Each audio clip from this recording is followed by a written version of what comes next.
Okay, so we are live. So for those listening at home, welcome to the Live from the Sword Coast podcast. My name is Kevin Madison, and I'll be your friendly dungeon master for this evening. With me tonight is one of our the regular fixtures of the Live from the Sword Coast podcast, Jeffrey. Hey, guys. And then we will have another regular player joining us a little later. He's just eating dinner right now. So I'm going to, we're doing something a little special tonight, just as background. We are going to be doing some character creation and doing some background things. Tonight we will be playing 5th edition Dungeons and Dragons. We're doing some setup and character creation for the. I have converted the first module for the Pathfinder Adventure Path. Called Iron Gods. The adventure is called Fires of Creation. I've converted that over to 5th edition D&D, and we're going to be creating characters set in the, or who are from the hometown where the adventure's set. And then maybe getting started on the adventure. But we're also, I should say, going to be doing some non-traditional D&D adventuring as well, too, using some of the optional rules contained in the 5th edition Dungeon Master's Guide. Voila. Including the downtime adventure stuff, or downtime activities, not downtown adventures. Okay, so let me set this up here. Application window. There we go. Okay.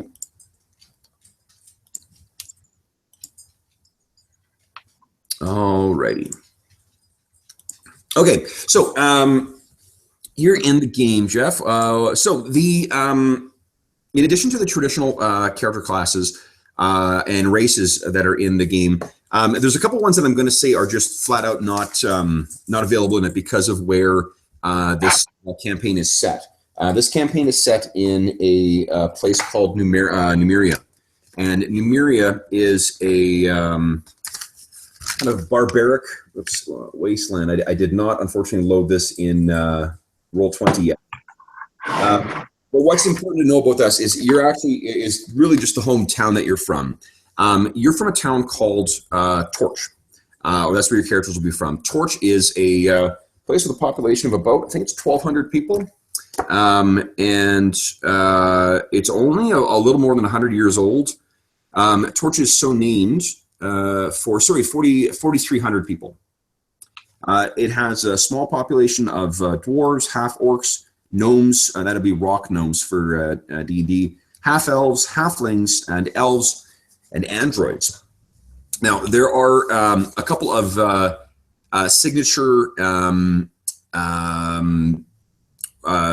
races and classes that are particularly appropriate for this campaign, and those are some of the ones that I've converted over from from Pathfinder. So the races that, in addition to the traditional kind of, elves, half-elves, whatever, I'm also going to say that tieflings, like the other, like D&D specific non-Pathfinder ones, Dragonborn, the tieflings, and then actually there is a shit ton of cool new races in Volo's, where is it here? Volo's Guide to Monsters just came out last week. And it's got a bunch of full rules for all humanoids, as well as Goliath and whatever. But anyway, what's more, I guess, not to get lost, distracted by shiny new stuff. The races that are particularly flavorful for this region are the Ratkin, which are rat people. They are if you remember my character Sakan from the Pathfinder game that Brent was running, that's what these guys are like, little humanoid rat people. There's the androids as well too, which I think you had rolled up Survivor before as a character, as an android oracle of time. And actually, I have a first level version of that too. When I initially was fucking around with this, I was like, oh, this will be a quick way of getting playing. And I was like, no, I think I want to give him the option to actually make his own character again, rather than, because that was created for a different setup. So the androids, the ratkin, and I think that's it.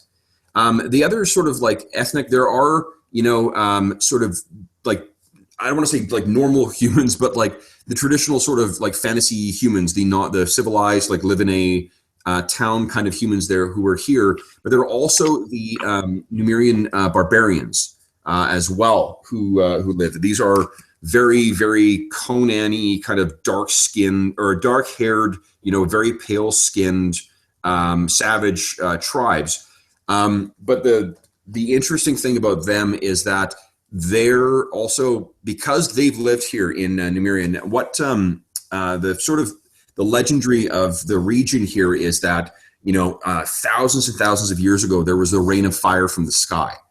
And there are all these bizarre, unknowable objects that were strewn across the landscape when the rain of fire happened. The name of Torch, actually, the town itself, comes from, you can see in that picture, at the top of the thing called the Black Hill, there's this massive, like, gout of purple fire that just shoots off into the sky. And around that fire, it's strange. If you go a little higher than about 7 feet tall, it's insanely hot, like so hot that it melts what's called sky metal that can be found strewn around Numeria. But below that, it's safe to get in. And what's happened is because the fire is so hot, it can actually be used to forge sky metal. So there's a sort of a cottage industry that's based around that. Now, one of the things that's a bit of a danger is that sometimes that fire flares out. But over the past 100 years or so, the forge workers who know about those things, they've learned to predict the flares, and they're able to get the fuck out of the way before it kills them. So there's like a bunch of, you can picture that there's around that the torch.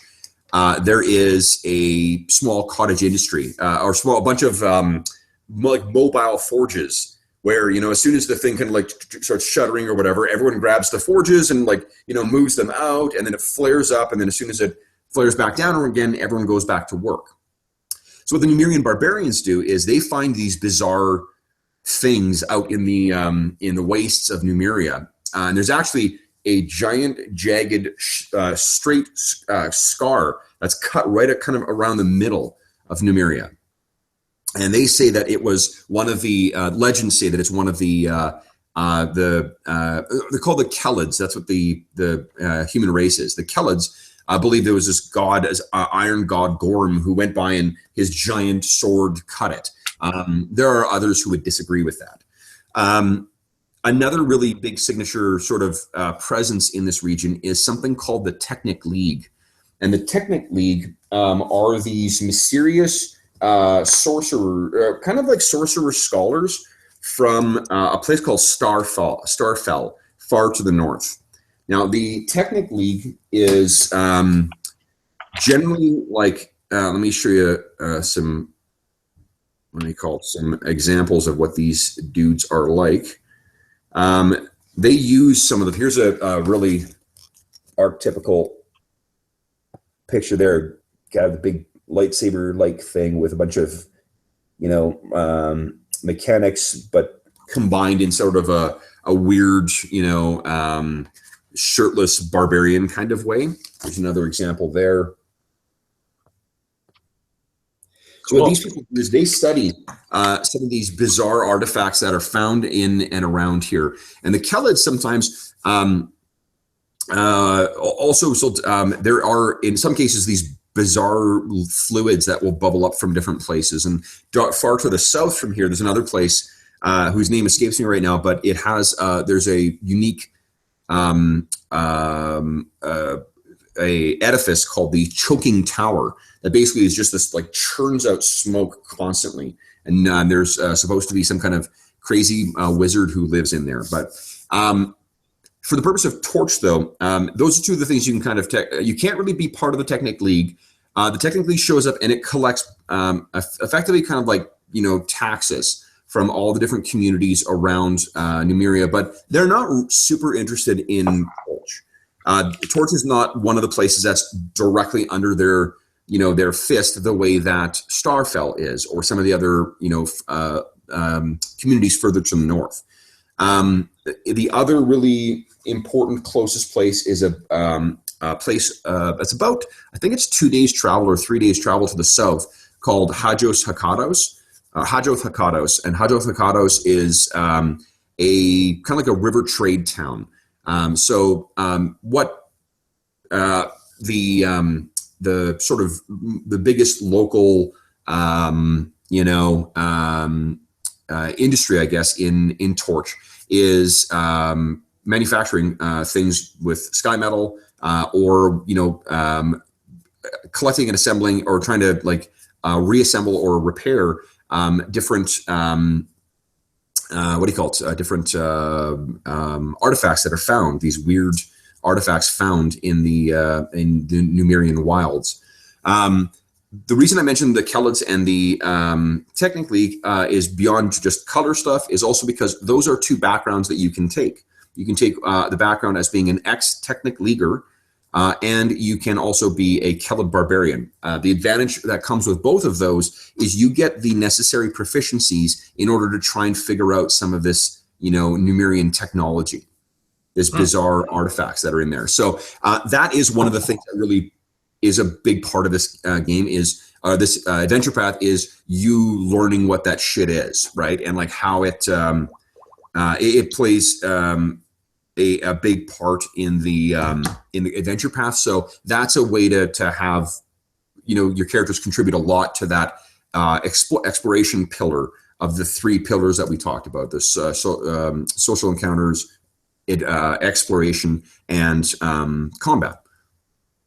So Okay, I got an idea for a backstory to kick the character off. okay, so we got, remember, 2 characters. Okay, well, I'll start with the first one that I've come up with. Okay. Okay, so when I was young, my father was a explorer or scavenger or whatever you would call so I'm a barbarian. A Kelid. Cool. A Kelid. We would go out and gather sky metal and bring it to Torch and sell it to the blacksmiths or the guys running the forges at the Torch. Okay. When I was young, my father was killed in front of me, like some whatever situation we can come up with yet. Yeah. I witnessed my father killed, and my mother and me were taken in by one of the blacksmiths or whatever they're called at the Torch, and now I've been raised to be a blacksmith at the Torch, but at heart I'm a barbarian and an explorer. I love it. Yeah, I love it. And so he eventually married my mother. He's always been kind to us. He's my new dad kind of thing, but awesome. He's not my actual dad. But he's from somewhere else. Do you have any siblings? Like half siblings? Yeah, I have a younger brother. Nice. Younger half brother, I guess, eh? A half brother, yeah. Cool. Okay. That's cool. So you're the older brother then. So that gives us your background. What about your and race? I'm guessing is human. Yeah, human. What about class? Okay. So what are my class options? The other classes, yeah. So in addition to the regular, classes, and one of the things with D&D 5th is there's just so many fucking cool options. So there's all the traditional cool options that are in. If you know what, shoot, I was going to flip you the. You know what? It's actually in here anyway. But I'll when we take our first break, I will flip you the PDF of the. If you can't find it in your email, I'll flip you the PDF of the Player's Handbook again. Oh yeah, I probably have it somewhere. I think it's in one of your older, like one of the ones about Tyranny of Dragons. But okay, so in addition to those regular ones, the other classes you can take are Alchemist, Gunslinger, Magus, and Oracle. Now, Oracle's not necessarily, I just converted over Oracle because I wanted to do that. It's not necessarily super thematic for the Iron Gods thing. The Magus, the Gunslinger, and the, the Alchemist really are, I think, pretty thematic. Because, the Alchemist, especially if you've got a technical kind of background, can really shine in sort of the interacting with the weird, goop and shit that you can encounter in the course of exploring Numeria. The gunslinger, because there's going to be ray guns in this adventure at some point, and the magus, because there's actually a surprising amount of magus or magi, I guess, or maguses who are part of the Technic League.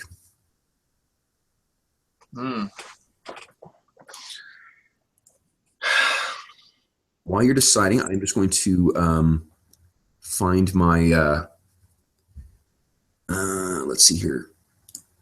Like the character creation thing?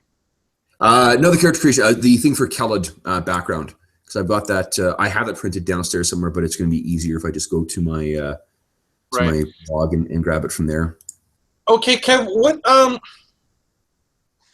from your knowledge of the classes, what would be a good mix of a class that would be at heart someone exploring the lands looking for Skystone, but also maybe someone trained at Torch their whole life? So someone who is exploring and okay, so the options would be, especially if you want to focus on the story stuff, do you see yourself having magic or not? No, I don't see this as a magical character. Okay, so then well, there's a couple ways. If you count, if you don't count alchemy as magic, then an alchemist is someone who could do something like that. A rogue is an extraordinarily versatile, and they're really your big skill monkeys. Like you get one of the things you get in the course of leveling that character up is you get to add your proficiency bonus twice, so you become amazing at skills. There are the regular backgrounds of like assassin, or not backgrounds, but the character focuses, those like the sort of character focus you pick at level 3. And those include there's the assassin one, there's the shadow dancer one, there's a arcane trickster one, but there's also one called mastermind. That's more of a chatty type and like contact related thing. I'm liking the idea of rogue. I could see that, like, his new father's always trying to like get him to be a part of the business and working the blacksmithing and the forge, but in his heart he's an explorer, and so he's sort of he's roguelike in the town, like he wants to break free of the job he's sort of been. Yeah.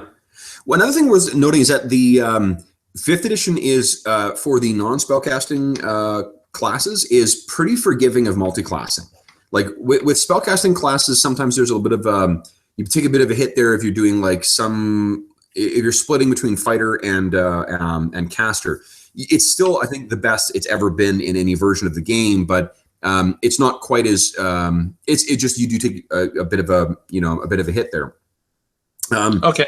But with the non-casting ones though, like if you've got a guy who sort of feels a little bit like a little barbarian-y and a little fighter-y, or a little like roguish and a little barbarian-y, you can feel free to mix and match between those, and the character plays. There's no punishment you get. You get more diversity in the character. Right. He could start out as a rogue, and then if the game progresses, he may like gain a barbarian level or something along those lines. Yeah. Well, and your Kellid so your Kellid tribesman background is going to give you you're going to gain athletics and survival as your skill proficiencies, and you're going to gain the technologist tool proficiency. And that's the one that allows, that basically it takes away any penalties that you would have in trying to figure out equipment, figure out old gear.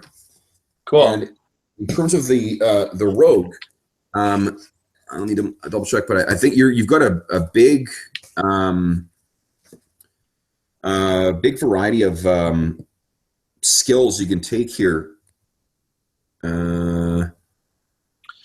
I think it fits too that my mother, although she loves her new husband for taking us in and the life and protection that he's offered, her sort of true love was always her original husband, and she sees so much of him in me, and she's the one who teaches me like the barbarian life that she grew up with as well.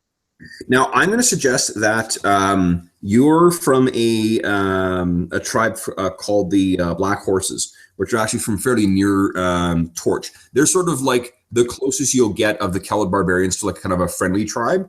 And I'm going to suggest that the person who may have killed your father is someone from the Bloodgars, a rival tribe. If you want it to be like someone you can like build a sort of like nemesis sort of relationship with, that would be probably a good, a good option for it. Yeah, that sounds good. Okay, so you're from the Black Horses, and your enemy is the Bloodgars. Okay, so let's start putting some meat to them bones. Let's see here. So we're gonna add a character, and do you have a name in mind for your character yet? The Kelid usually have kind of a Conan-ish, Cimmerian style name. I'm gonna put Jeff's character for the name right now. Okay. And then I'm going to, I'm going to share this with you. So it shows up in everyone's journal. So what about something like Tor? Tor, like T-O-R? Yeah. Sure. Let me put that in. Okay, nice. Does that fit for you? Absolutely, yeah. One of the things I'm trying to do too with this version, for those listening at home, we're trying some new things, some new ways of approaching D&D. I approach D&D as a DM in a different way than I do most other games I run, and I want to try and change that because I feel I'm too dogmatic in thinking about the focusing on getting the characters up in levels rather than focusing on what's going on around them. Not stopping and smelling the roses, which is what I do in every other game I run. Okay, so you got 1 level in Rogue. Your race is human. Background is Kelid tribesman. Okay. All right, so now we got to generate your attributes. Now, there are a bunch of different ways that we can do this. And I am going to fight my usual point assigning. If you want, you can use, I'm going to say any of the valid techniques for making your character. So you can use point buying, which is you start, everything starts at 8, and then you can spend 27 points to raise them. That sounds boring. Sorry? I said that sounds boring. Okay, you can assign numbers, which probably sounds boring as well. Or you can, you know what? Rolling attributes is not a default option. Oh, no, it is. Yeah. Roll 4 6-sided dice and take the 3 highest. So we can go to, the way we do this is if you go to. Is there a way? Yeah, go to the dice roller. Yeah, and pick 4d6. Well, actually, what you do is, so pick under the advanced roll, put 4d6, and then click on separate,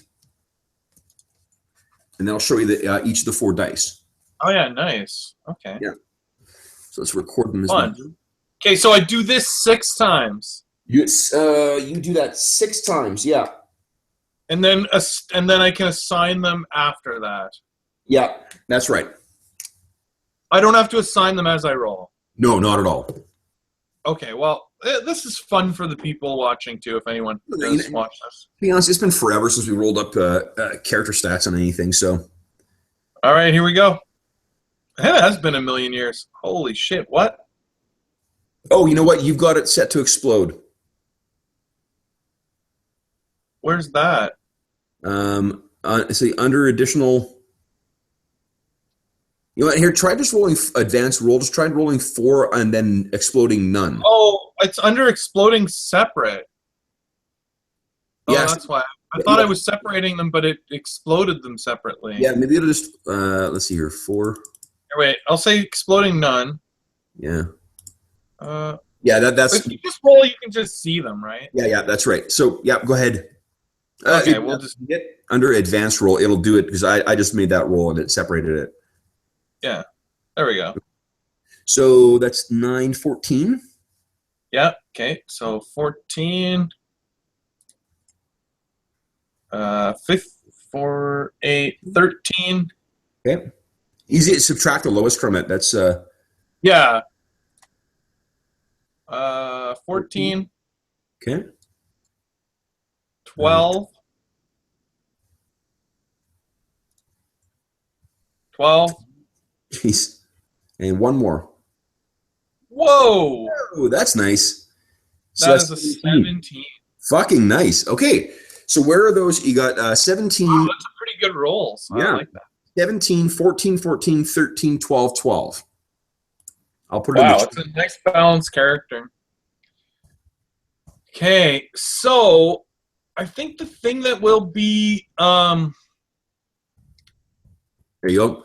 There's your numbers in case I like that like strength is not a traditional rogue stat. here's one thing to bear in mind is that as a human, you're going to get +1 to all of your stats as well.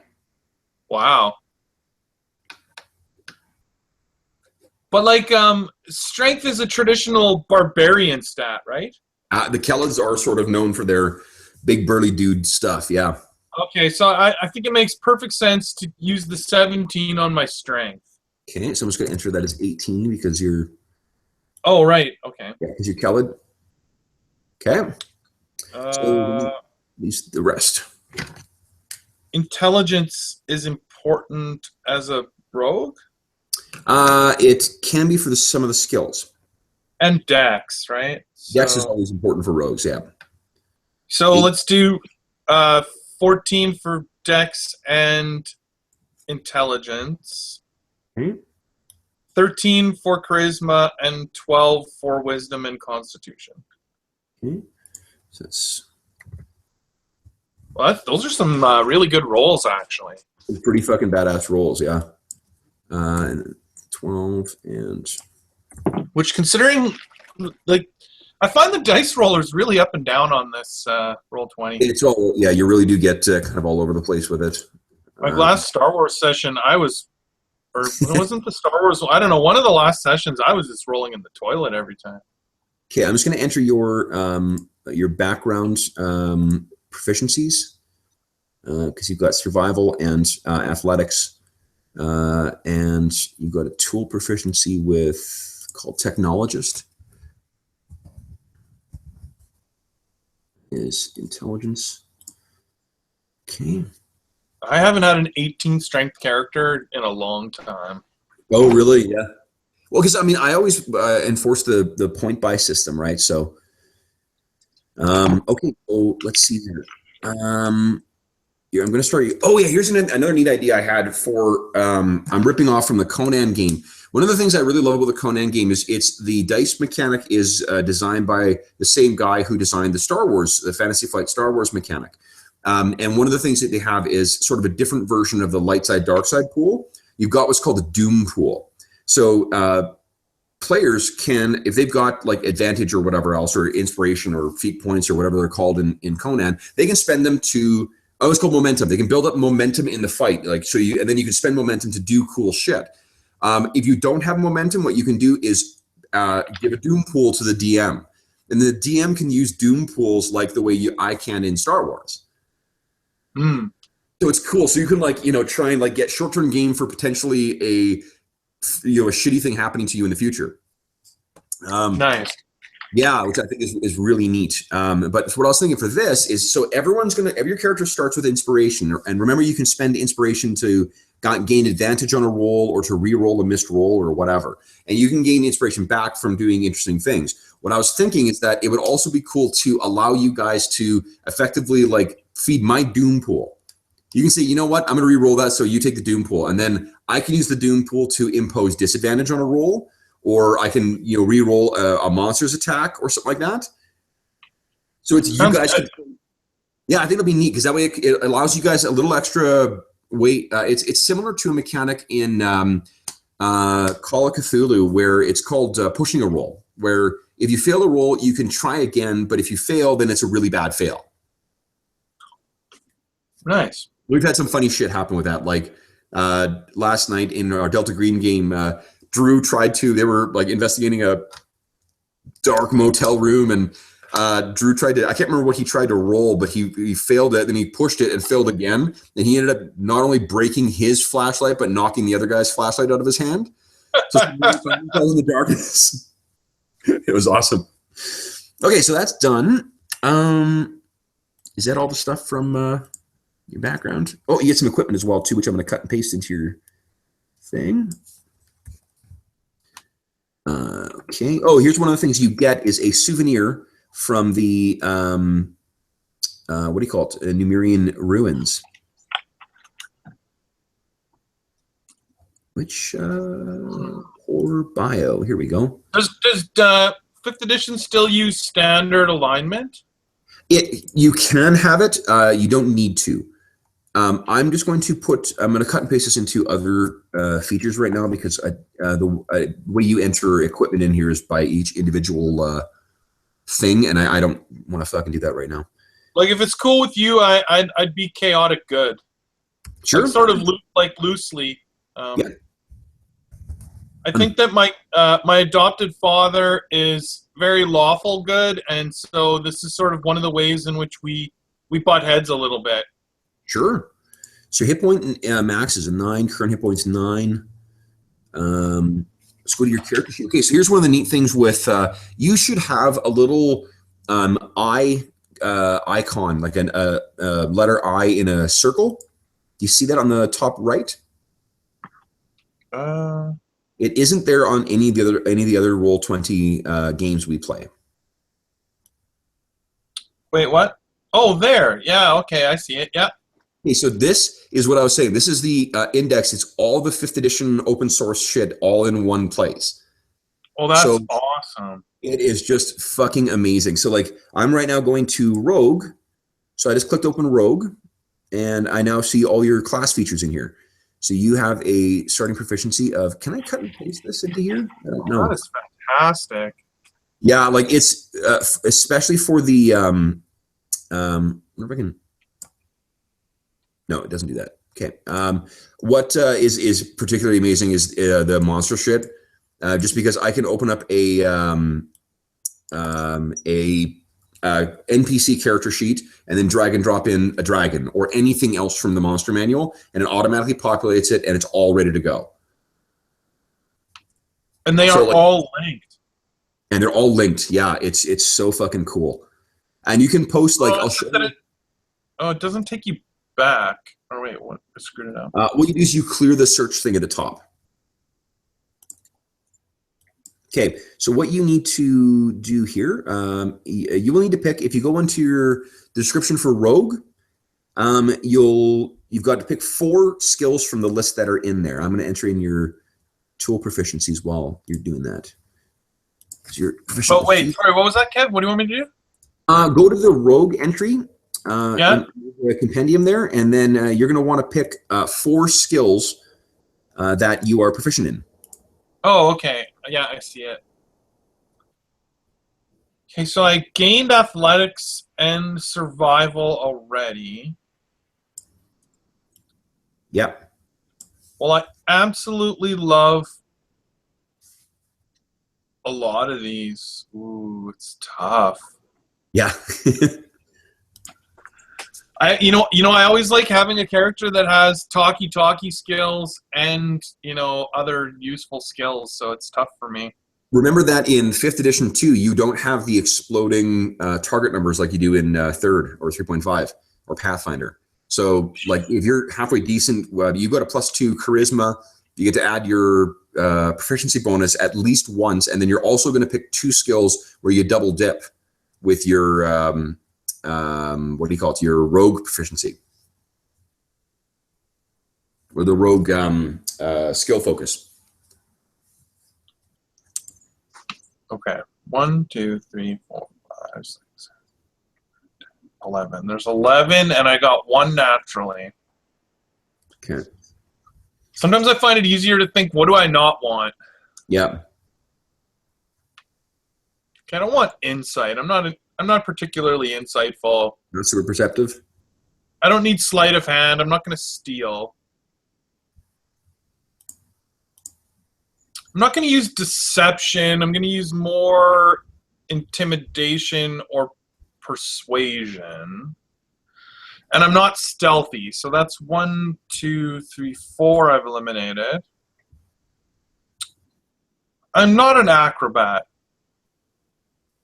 so that's 5. So that leaves intimidation, investigation, perception, performance, and persuasion. Mm-hmm. So let's just kill performance. So I'll take intimidation, investigation, perception, and persuasion. Cool. Okay. Now let's see here. You also get so your sneak attack is you can once per turn you can deal an extra. I'll just actually cut and paste this into your character sheet here. There you go. There's the rules for sneak attack in there. Oops, which I overrode. You speak thieves' cant.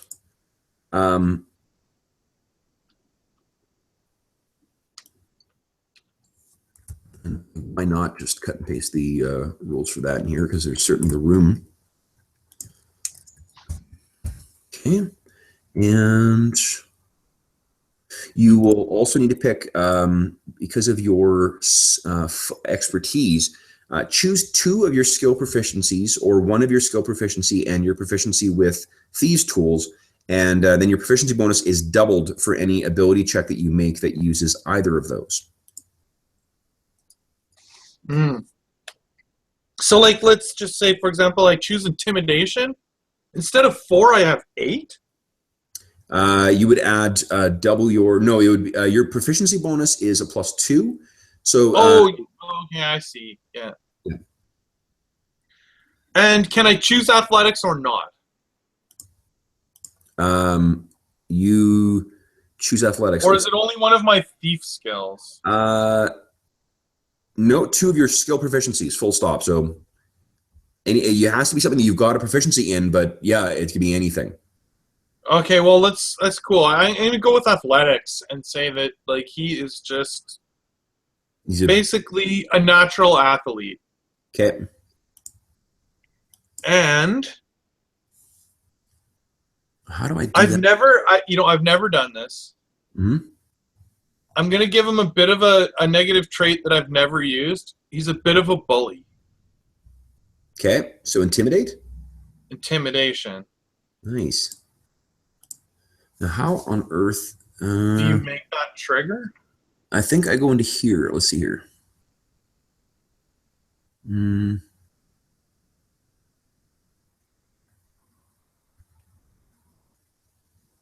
Arcane Rogue.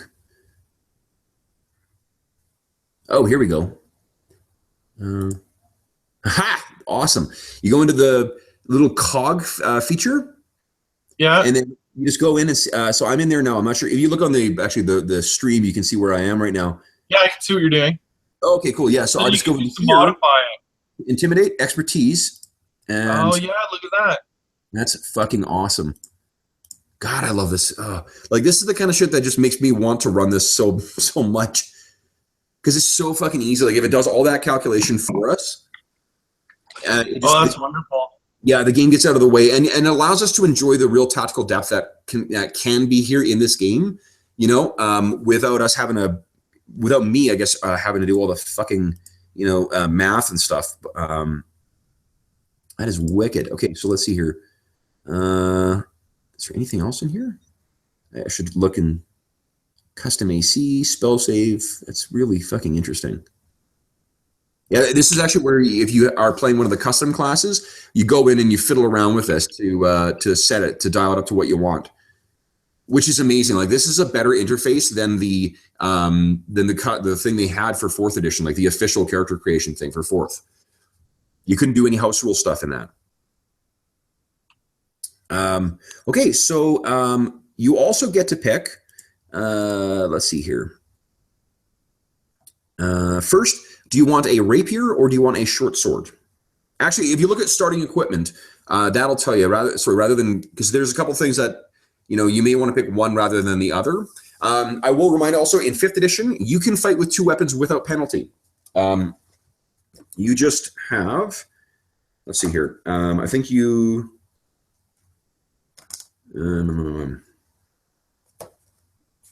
There is a special way of doing it. I'm not sure if that it interests you, but I know that it is way the fuck easier in this edition than it was in previous.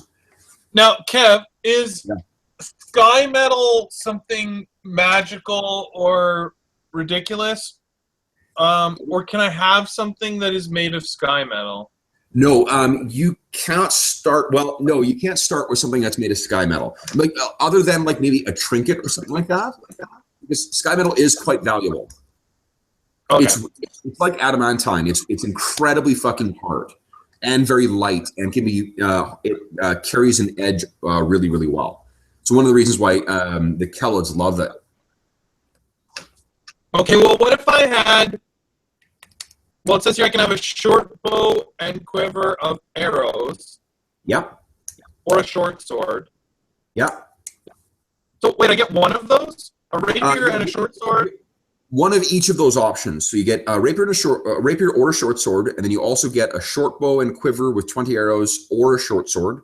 So you could have 2 short swords and a burglar's pack and your leather armor, 2 daggers, and thieves' tools. Right. Okay, I'll take a rapier. Okay. And the short bow and quiver. Okay. An explorer's pack. Explorer's pack. Okay. Then, yeah, the rest of the stuff. But my question is, out of my 20 arrows, can I have one special arrow that has Skystone arrowhead? Sky metal? Yeah, sky metal. Yep, that's fine. Like he would never fire it, and like unless it was like nope, life threatening. Like this is the one little thing that he had left over, and he made it into an arrowhead. Yeah, that's fine. It's just flavorful. It's not meant to be. Absolutely, no. I'm not concerned about you abusing the story thing. I think that's really cool. Maybe it's the last arrow that your dad fletched. Yeah, like maybe it is actually his arrow. It's the only one I have. I love it. From yeah, cool. Maybe my dad always used a short bow with sky metal arrows. Yep. That was one of his things, but this is the only one I have. Okay, so there's the rapier. Short bow. You know what? With your strength, I'm actually, hold on, I'm going to change that rapier to use your strength instead of the other. Oh, should I use a short sword instead? I don't know. I was just choosing randomly. No, that's fine. And it's just that, like the rapier actually does more damage. Rapier is a finesse weapon, which means you can use one or the other. You're not stuck with it. Like, because your strength is so much better, I should add that rather than the other.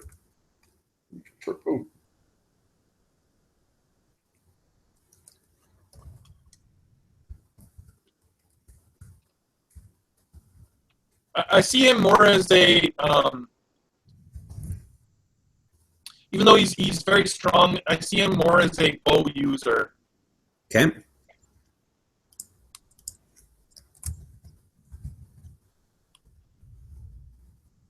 He would just, I don't know if this game exists with like more powerful bows, but that's something he'd eventually kind of upgrade to. It does, yeah. Like a longbow is certainly more powerful. Why don't you roll 4d4 for me, and that'll tell us how many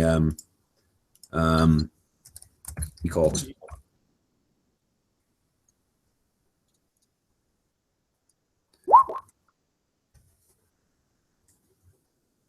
11. 11. Okay, so that's 110 gold. I think you've got. Let's check here. Rapier, short bow. Well, that was an alternative to this equipment. Oh, yeah, sorry. Never mind. Ignore me. You do have some gold from your other equipment, though. Okay.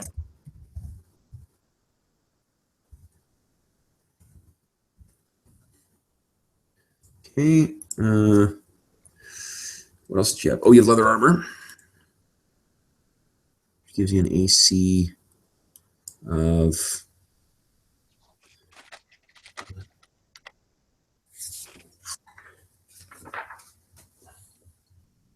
11 plus your dex modifier 2, so it's 13. Cool. Okay. There's something else you get as a human. Kev? Yeah. I got some just some flavor for the thieves' cant. Sure. I'm going to say that the local, sort of thieves group. It's actually There's another. It's called the Rope Fists. The Rope Fists. The Rope Fists. They have a blacksmith that also works at the Torch with my father, who's one of his best friends. And he never had children, and he also sort of took me in, and now he's brought me into this sort of the rope. Okay. Yeah, I'm gonna say you're not actually a member because like the Rope Fists are actually pretty bad dudes. Okay, well he's taught me this thieves' cant anyway. Yeah, so you've got I think you're sort of like maybe where our campaign picks up is you're sort of on the cusp of going one way or the other. Okay. Yeah, I was thinking I'd be like 15 or 16 at the start of the. Sure. Yeah, that'll put you 18 when we start then. Yeah.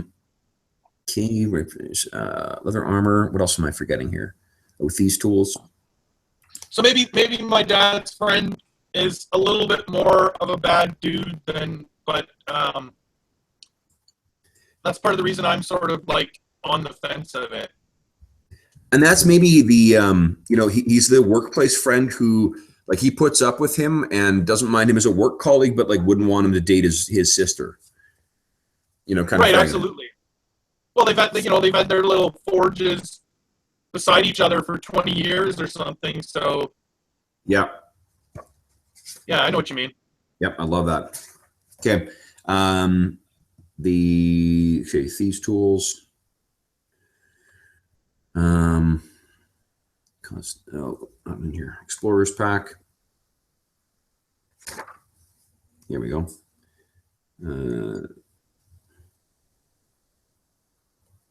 These tools, 1 pound. And Explorer's pack. Where is it?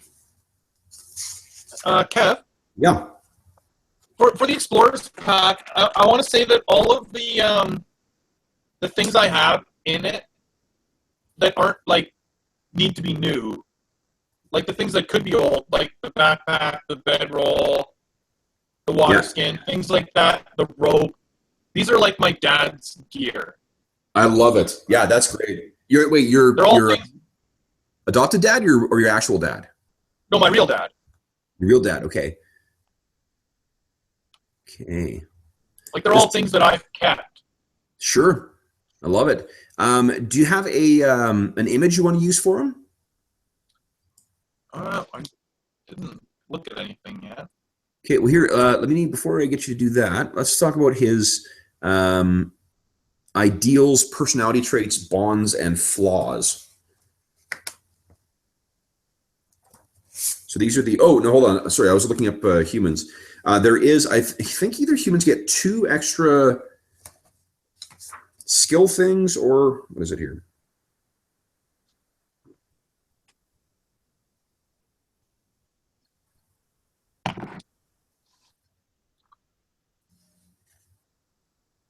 So here's what you got. Okay, so you can do the +1 to all your attributes, which is what I've done.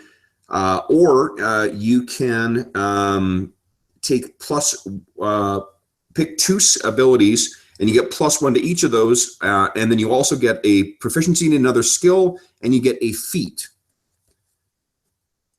And remember, the feats are they're much more comprehensive in 5th edition. They're under the compendium.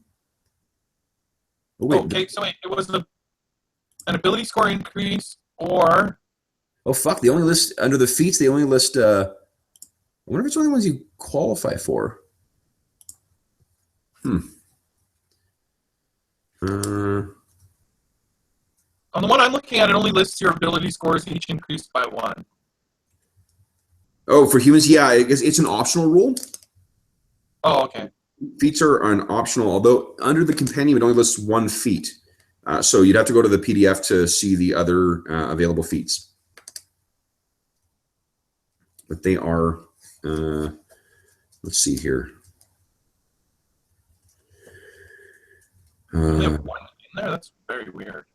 Yeah, I'm wondering whether it's because because there's no fucking proficiency requirements for it. I don't know why that is. I imagine it's because that's the only thing that's included in the system reference, like the SRD. So they haven't included all of the feats in the SRD, I guess, which is interesting. But it still doesn't mean that those are not available. You have all the feats that are available in 5th edition. The ones that would be why, I don't know. Like, is that what you want to do, or do you want to stick with the +1 to all your attributes? Um, Let me see here. The only things that would, well, actually, here's what would happen is if you could, you know what? Actually, if you took the +2, it, as far as your stats are right now, it would not affect the bonuses at all. You could say you add +1 to your charisma and +1 to your strength, and then everything else goes down to an even number, so it doesn't, you don't lose any of the bonuses that you've got right now. Yeah, I mean, I hate to metagame too much, but let's do that because I think it'd be fun to add a feat. And you know what? And if you're planning on being an explorer, like, I don't know if you want to take history as well, or arcana or something like that. Excuse me. Okay, Yeah. so if I do that, then what did you say? I get an extra skill and a feat? You get an extra skill and a feat. So Yeah, it'd be good to take some. What would history be like? Knowledge of the area? Yes. Yep. History be knowledge of the area, and then appropriate for you. Just, this is not something that fits with the necessarily with the explorer, but animal handling would be something that I think that you might. Your dude is probably pretty strong, so maybe you're helping to move the forges, but it's still, there probably is still like draft horses and stuff like that are used. Well, I really like the idea of history. That's something that my mother really teaches me. Absolutely. Okay. So I love that. Yeah, I like that. Your feats. So what do you see your dude? How do you see him? Like, are you looking for a fighting feat, or are you looking for a skill-based feat? One of the neat things with the feats is it does, some of them allow you to just like dip into other classes in a small way as well. And then if, oh, this is pretty badass. Athlete, increase your strength or dex by 1 to a maximum of 20. When you're prone, standing up only uses 5 feet of your movement. Climbing doesn't have your speed. And you can make a running long jump or a running high jump after moving only 5 feet on foot rather than 10 feet. Oh, that's kind of cool. Yeah, it seems like a neat, in fitting with the way you sort of were talking about him being this, big fit guy. Like, that's a super, Conan, the Cimmerian kind of thing to do. Right, like he's just a natural athlete. Mm-hmm. Yeah, I like it. You like it? Okay. So, because one of the things, like I said, he'd rather fight with his bow than get into melee combat. So, running and jumping and scampering away, basically like parkouring a little bit, okay. Getting somewhere where his enemy can't get to him, and then shooting them would be something he'd go for. Nice. Steve-O? I think I hear Steve-O. How's it going? Steve-O, you there? Steve, can you hear us? Hello? I see Steve, but I cannot hear Steve, though. Where is Steve? Wait, he's dying. Disappeared. Oh, he muted himself.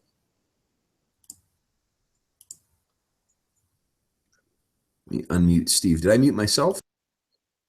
Nope, there we go. Oops. No, we're not muted. No. He's got his volume turned down.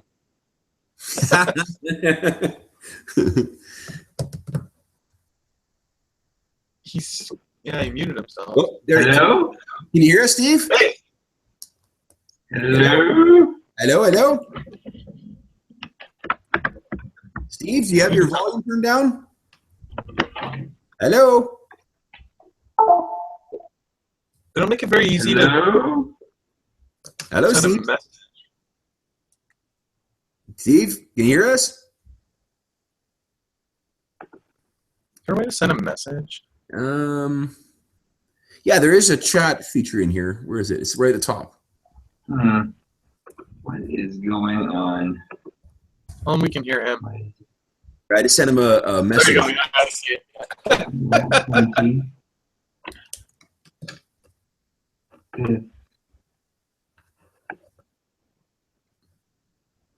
You know what I'll do is I think I'll send him an invite to the Roll20 thing here. So I'm gonna jump out of the game for a sec because I think I have to do that in order to invite someone, but I'll be right back. Okay, let's see here. Iron Gods.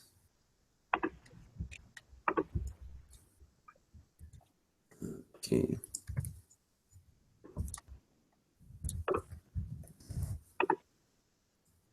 Can't remember if that's the right. Oh, it is the right one. Nice. So is Tor almost done? Tor's almost done. Yeah. So then we, and then what we'll do is let's maybe we'll walk through Steve through making a character. Well, yeah. Let's introduce Steve to everything we're doing and get him started on his character. I'm just going to take a quick small break, but I'll wait till you get Steve connected. Okay. Steve, can you hear us yet?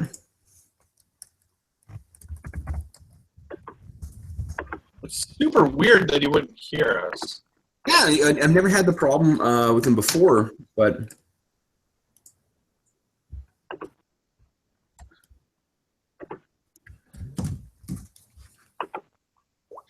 What is this? his mic is working fine. I can hear him typing. Oh yeah, I can hear him. Let's see if I can do this here.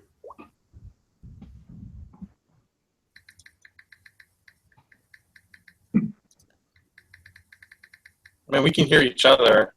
Yeah. Like so, it's not the X factor. It's something on Steve's end there, but I hear nothing. I see all.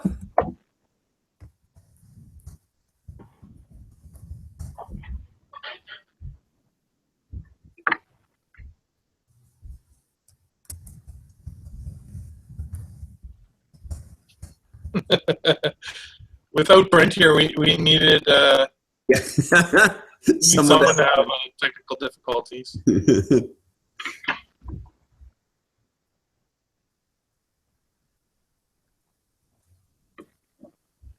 Well, here when he joins the Roll20, we'll see if we can hear him through there.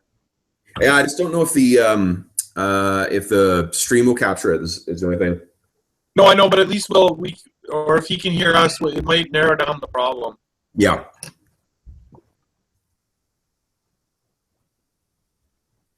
While he's logging in, I'll get Tor open again. Get rid of that rogue there. Delete that. So what do we have left to do? For Tor, let's see here. His personality traits, ideals, bonds, and flaws have to be entered. Oh, there's Steve. Steve-O! Steve, can you hear us? Hey, there we go. No, nothing. Okay, hold on. I'm going to do something else. Oh, wait, what's going on? Can you hear us now? Steve, can you hear us?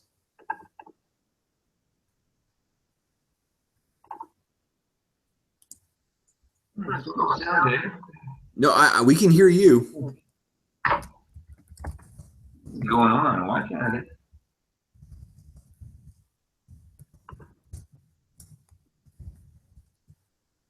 I'm going to try something. I'm going to mute myself on the call.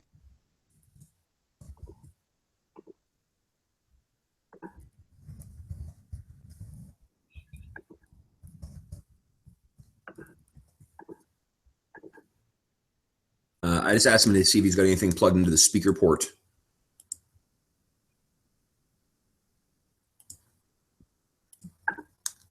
that sometimes will cause a problem, right? If you got your headphones plugged in, or you've got speakers or whatever. That's because he hasn't had.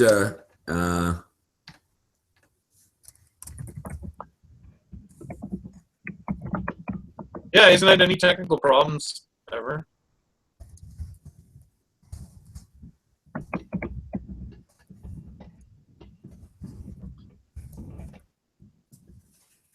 Yeah. Okay, so let's finish Tor off here. Okay, so we got our efficiencies are done. I've got your weapons all queued up. I've got your hit points done. So your personality traits, ideals, and bonds and flaws, you can sort of, I think you can probably enter those as you need. Is there a list or anything for those?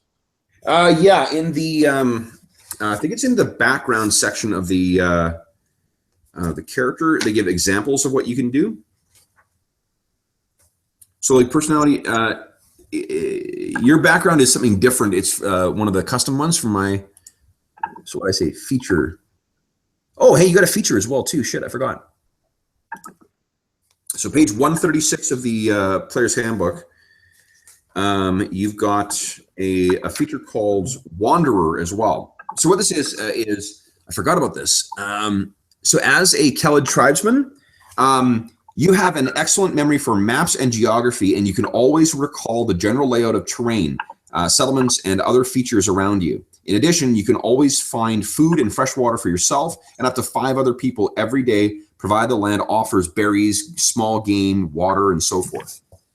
Well, that's cool. Yeah. Oh, weird. There's only one background in the compendium as well. That's interesting. Okay, that's no problem though.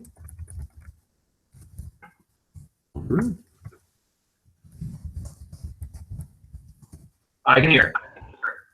You can hear now? I can hear now. There you go. Nice, Kate. So let's mute. Oop. There we go. Awesome. Okay, Steve. So what we're doing tonight is we are going to make some characters in D&D. All right. Nice. We got, what do you call it? So what you want? We're just finishing up Steve or Jeff's first character right now. Mm-hmm. Oh, Jeff, what's going on with you're all whited out in your camera.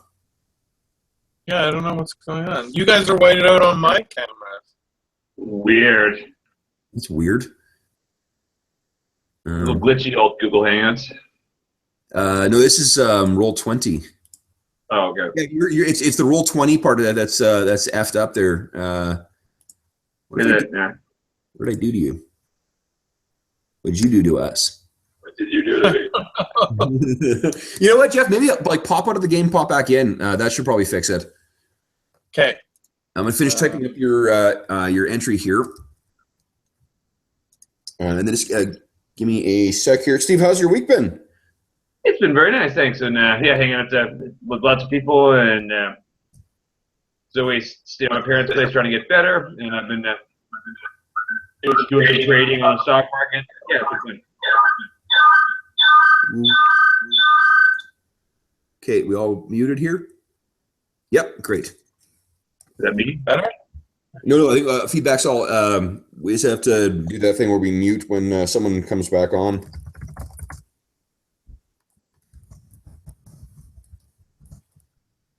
Did you, Steve? Did you make a killing on after the election?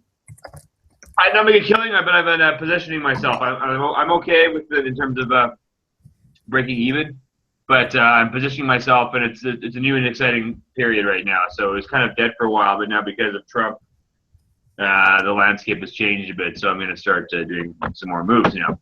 Yeah, it was. I was honestly, like, I was so upset afterwards. I took the day off work the day after. Really? Worked from home.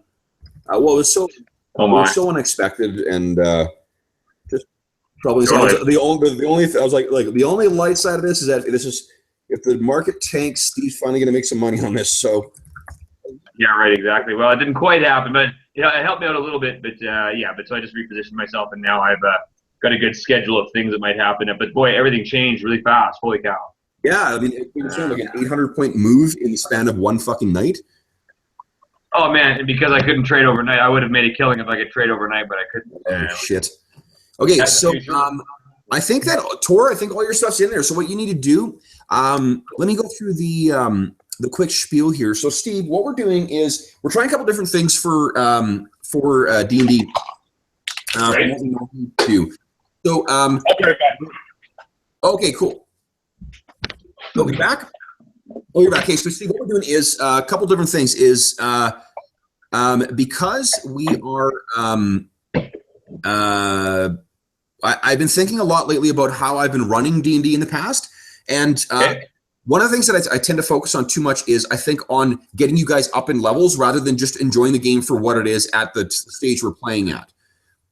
Sure. This more so than any other game, I always end up thinking of like, I got to be giving you guys XP, I got to be giving you guys advancement, and that ends up with, you know, our characters very quickly become someone very different from where they are. And when we play the games the way that we do, where we tend to sort of, you know, stop and smell the roses and stay in one place for a lot of times, you end up having characters that like make pretty significant changes pretty quickly.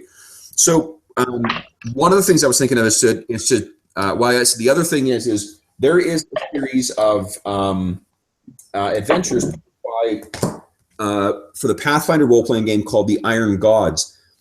These are some of my favorite. They're very sci-fi fantasy mashup. So there's like androids and there's you know kind of like techno punk you know wizards and shit like that. So I've converted the entire first module over on my blog. I've converted all the first module over to D&D 5th edition. And the last couple of weeks, I've loaded all the features, like all the monsters, all the maps, complete with lighting features and whatever else, onto Roll20. Wow. Yeah, so I had everything ready to go. And then I was also thinking about what I'm planning to do tonight is each of you make 2 characters for this, and then we're going to play through the first. We're going to use the downtime activities rules to play through 2 years worth of like time before the campaign starts. Okay. I thought it would be cool to like get you guys situated in the town and get you to know things. So like there's going to be little like things that will come up in the course of it, but I think it will be cool to say like, look, this is what my plan is this one adventure. We'll play this one adventure, and it only at the end of the adventure you'll be level 4, but we're in absolutely no rush to get there, and we can just sit back and, you know, enjoy the game and see how it goes, right? Sure. So for this setting is you're in a town called Torch. You can see on the screen that big purple jet of plasma that goes up. So Numeria is kind of a weird mix of, if you imagine like that thousands of years ago, there was this thing called the Rain of Fire, where some massive thing fell from the sky and annihilated all of Numeria. Numeria is very much like Cimmeria. Like it's full of these black-haired, pale-skinned barbarians who live in the kind of wilds and whatnot around. But also found all around here are these bizarre Numerian artifacts, which are effectively like, you know, crazy high technology that was left by this crashing whatever thing that fell from the sky. So, so far we've got Jeff's first character is a Kelid. He's from one of those Kelid tribes who like collect this kind of weird technology that's found in the and this sky metal, which is like a super hard but very light metal that holds a really good edge. And they bring him into to Torch. Torch is this town in the middle of kind of in the middle of Numeria, and it's called Torch. There's Numeria, and Torch is right there. Why not? So, what Torch is sort of, it's only about like a little more than 100 years old. It's mostly built like when this giant flame came out. It's got some weird features to it, like if you if you get near it and you put your hand over 7 feet, it's going to get burned off. Like it's incredibly fucking hot. And the torch itself is actually hot enough to be able to forge that sky metal. But the weird thing is that it's sort of like you can get up as long as you're not like going higher than 7 feet. You can get safely up to it and use it like you would a normal like anvil or a blacksmith's forge. So there's a kind of okay. an industry that's been built around that of these blacksmiths who go in and manufacture shit out of sky metal. There's also the other big sort of feature of Numeria is this group called the Technic League. And the Technic League is this group of like wizards based out of this big city called Starfall to the north. And they are kind of like a cabal of guys who want to control the relics that are found from like across the range of Numeria. They use these weird artifacts that you would probably see as like technology, but some kind of incredibly advanced, almost magical technology. They are not. You cannot start as a character who's a member of the Technic League, but you can start as someone who is a renegade member, someone who fled the league. So that's a character option. Now, in terms of races, all the standard sort of D&D races are here, but you also have the options of playing an android, which is like if you see the chick on the cover of this thing here with that like circuitry on her forehead. Yep. That is an android. And you can also play a ratkin, which is kind of like a rat man. Nice. So they're little, they're like halfling sized little things, and their home is sort of further to the east of, or their not home, but like the closest settlement is a place called Skitterholm. That's a little further to the east in a place called the Kellid Hills. But they are also found in Torch as well. So far, Jess made a barbarian, big burly barbarian rogue. Who's a Kellid tribesman. One of the things is there are, because technology plays such a big role in this game. Jeff's got playing a character who's trained in.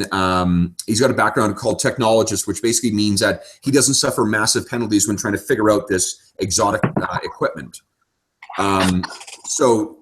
There are one of the things I want to really try and balance better in this game is D&D 5th edition is supposed to be built around three pillars of gameplay: social encounters, exploration, and combat. And I want to be able to service all three of those. And this campaign really does feature a lot of that. Like there's mystery solving, there's combat, but there's also like figuring shit out and figuring things out by meeting people and making contacts and whatever. So the other thing I want you to think of is think of what sort of areas you guys can try and, now that we've got all of us on, we can think of what sort of areas we want to cover in this. So we got one rogue in the group right now who's also pretty knowledgeable and he can keep you alive in the wild. Steve, we'll let you, how about you make the next pick on character class, and then we'll do another one for Jeff, and then we'll do another one for you. Okay, so you got a barbarian rogue. Well, he's not a barbarian, like his first level, but his background is barbarian. Like he's one of the Kellid tribesmen. He's one of those big, burly, black-haired guys. Imagine if Conan worked as a smith, like kind of like Conan mashed up with actually, no, like not Conan the Barbarian, Conan the Rogue. Like Conan the Thief. Because there was a time when he was trained in the books, he trained in the, what is it called? Zamora, the City of Thieves. Well, Conan was a rogue. He was, yeah, absolutely. So what do you think, Steve? What do you want to play as what's your sort of pick for your first character? Oh, the other classes. See, in terms of the class, so your traditional D&D classes are all eligible. You also can pick alchemist, magus, gunslinger, or oracle. Magus is basically a spellcasting warrior. It's kind of like a warrior mage. Interesting. That's actually kind of cool. Okay. That might be all right. Is there a sorcerer? There is, yeah. Like there's all the traditional D&D classes as well. Okay.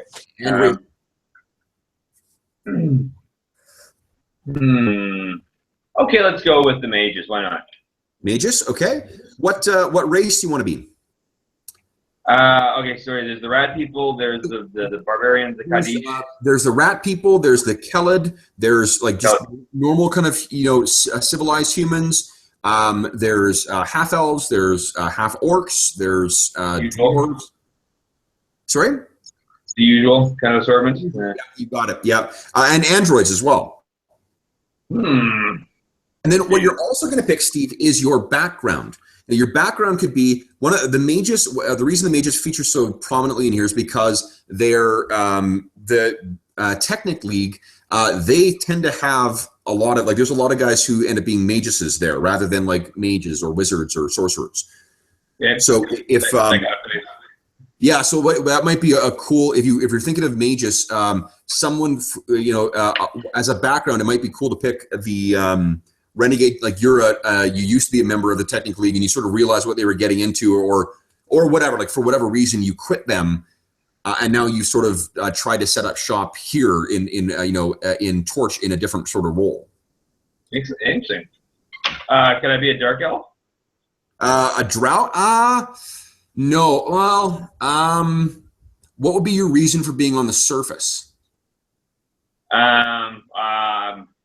Don't know much about the world yet. I'm not quite sure about that. If we're coming up to the surface, I have to learn more about the world. Well, if you can give me the Drow are just in this campaign are very much like they are in every other one. Like they tend to be evil and they tend to live underground and whatever. So I'm gonna kind of, you know what? I think I'm gonna say no to the Drow just because it's just not really a fanatically appropriate class for a race for this. All right. Let's see here. Half orc. From the Badlands. Yes. Absolutely. So mage, half orc, and then what would you like to do for your background? Do you want to do that? You can do that. What do you call it? I don't want to force that one. The renegade Technic Leaguer down your throat. There are the other ones available in the player's handbook. Sorry. Okay. Go on, sorry. Oh, sorry. So there are the other ones available in the player's handbook, and then there are also some new ones from the Sword Coast Adventurer's Guide. These ones include City Watch, Clan Crafter, Cloistered Scholar, Courtier. Let's see here. Inheritor, Knight of the Order, Mercenary Veteran, Urban Bounty Hunter, and then the ones that are the sort of template ones out of the player's handbook are Acolyte, so you're like a member of a church. Charlatan, you're basically a con man. Criminal, Entertainer, Folk Hero, Guild Artisan, Hermit, Noble, Outlander, Sage, Sailor, which is really, this is a landlocked place, so at best you're someone who sails the rivers. Soldier, or Urchin, grew up in the streets. So do any of those appeal to you, Steve? I like the idea of folk hero. Folk hero, okay. So someone sent by the tribe to, solve some problem. Well, you got to be from here. I want you guys to all be from Torch. Okay. Not sent from somewhere else. Like what you could have done. What the way you can fit it, Steve, is that like you could have still done something really. There could have been something that you did at some point to save some people or whatever. That really, so you're sort of always, you're like the high school quarterback, effectively. Mm-hmm. Maybe remember the City Watch then. You want me City Watch instead? Yeah. Okay, so that's a good combo. Jeff, let's talk about your second class character thing. Let's do your second combo, and then we'll do all the stats for Steve's character, and then we'll do it that way. I just want to lock down who everyone's playing right now. So we got a Kellid Rogue, and we've got a half-orc magus, member of the City Watch. What's your next choice? Okay, so for my second character, and the way I want to tie it to my first character, I'm going to make him someone from Torch who is more well off, like whatever nobility type level there is here in the city, or the small city. and he will be a alchemist, Okay, cool. and he is dating the girl that Tor is in love with, Nice. and thus and for this reason, he is the character that Tor bullies. Oh, wow. Okay. Okay. Steve, did you pop out? You garbled there for a bit. What class is that? He's playing an alchemist, noble. Nice. Okay. And is he human, Jeff? Yeah, another human. You're human, okay. And Steve, so we got an alchemist, we've got a rogue, we've got a magus. So an alchemist can fill in as sort of a healer, and a magus kind of can, depending on how you build them, can be a tank. But we've got effectively a couple people who are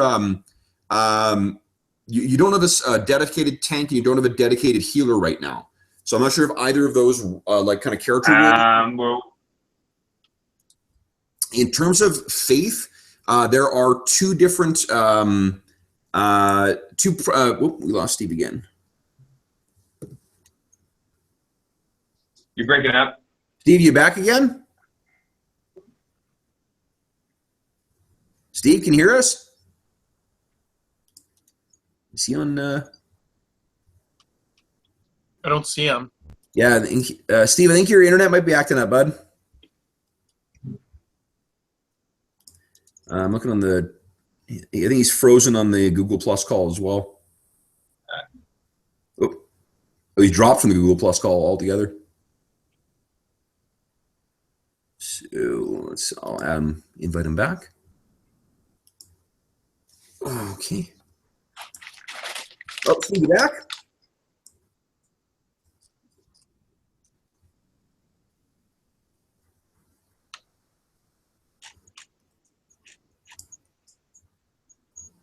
Steve, can you hear us? Steve, you got kicked out of the Google Plus call, so we're not capturing your audio right now. You need to go back and join that again. Yo. Back. Yeah, you're back now. Boom. Everyone needs to mute. What about a paladin? Sure, absolutely. I like paladin. Okay, let's mute. All right, so there we go. Okay, so and what race do you want to be, Steve? You want to be human, dwarf, android? Dwarf, a part of a race of dwarves that live in Torch, and they're part of the sort of sky metal forgers, and they forge kind of holy weapons. Absolutely. Okay, so there's two main faiths in Torch. One of them is to the god of creation, named Bree. It's the god of crafting and creation, and the other one is bear with me a sec here. It's more of a like crusading god, because further to the north, the nation sort of, or like region to the north, is this place called the Demon Wastes, where all these crazy crusaders fight these demonic hordes to try and shove them back into something called the Demon Star. But it is, where is it here? Oh,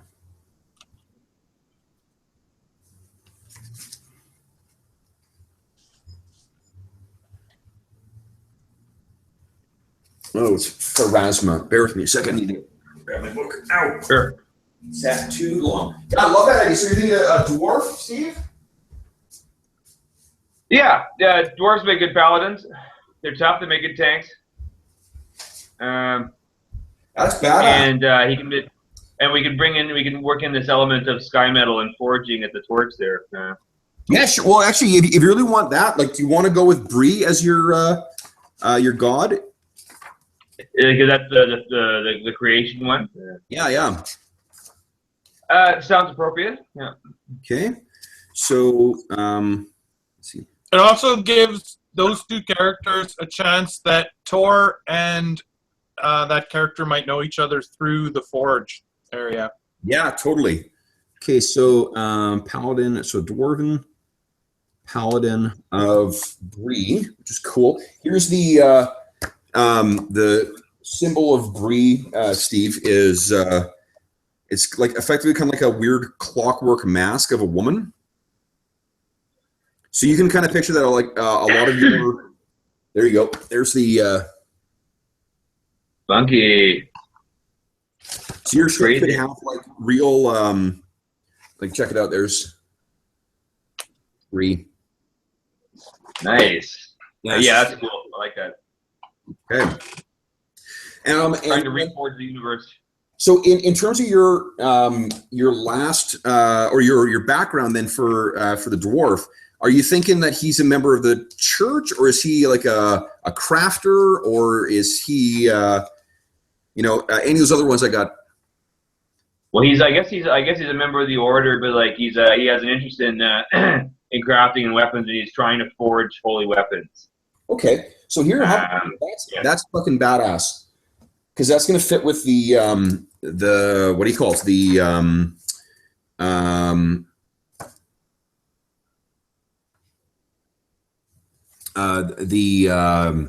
what the hell am I trying to say here? The background or the downtime activities for it. So okay, cool. So here's how about then. So the clan crafter is a background, Steve. It gives you history and insight as your skill proficiencies. You gain proficiency with an artisan's tool of your choice. You learn Dwarvish or another language, and then as a well-respected clan crafter, you always have free room and board in any place where dwarves dwell or worshippers of Bree. I'll say. You dig that? I like it. We're gonna yeah. Okay. And then let's give him a blacksmith. Blacksmith, yeah, love it. Okay, cool. So that's a fucking really interesting group, guys. So let's Steve first start with. Oh, hey, Tor's got a picture now. Love it. That's badass. That's very cool. Okay, so let me open up a new character here for you, Steve. Character. Do you have a name for your half-orc mages? Half-orc mages. What do you call a half-orc mages? Should I go with one of my old names? Mulaflax. What's his name? Mulaflax. How do you spell that? M-U-L-I. Yeah. F-L-A-X. A-X, nice. Okay. He's a great source of fiber. Yeah. Okay, so Flax and orc. Okay, so I was just opening up my the magus class because here's one of the things I just love about this is you can enter custom character class stuff into here. So like, it's so awesome. Okay, so let me. Your character class is going to be magus. Hold on. Boom. Let's go into here. Okay, your hit die for magus is a D8, so that's right. Initiative modifier. Throws.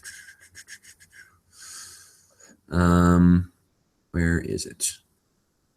Yeah, here. I was saying monk. Say again? Oh, I see. Okay. Hit die is D8. So, how freaking amazing. Spellcasting ability is, where is it?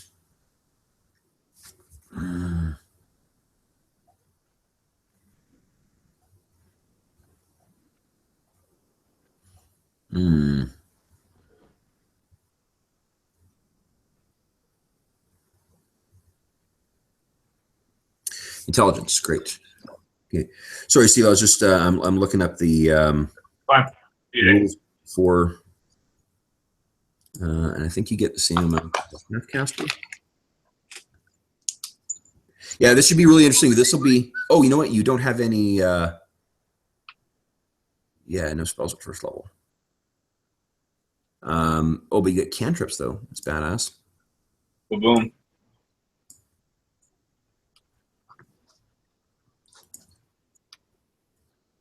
Okay, and your benefit saves here. are, I don't need that open anymore. Constitution and Intelligence.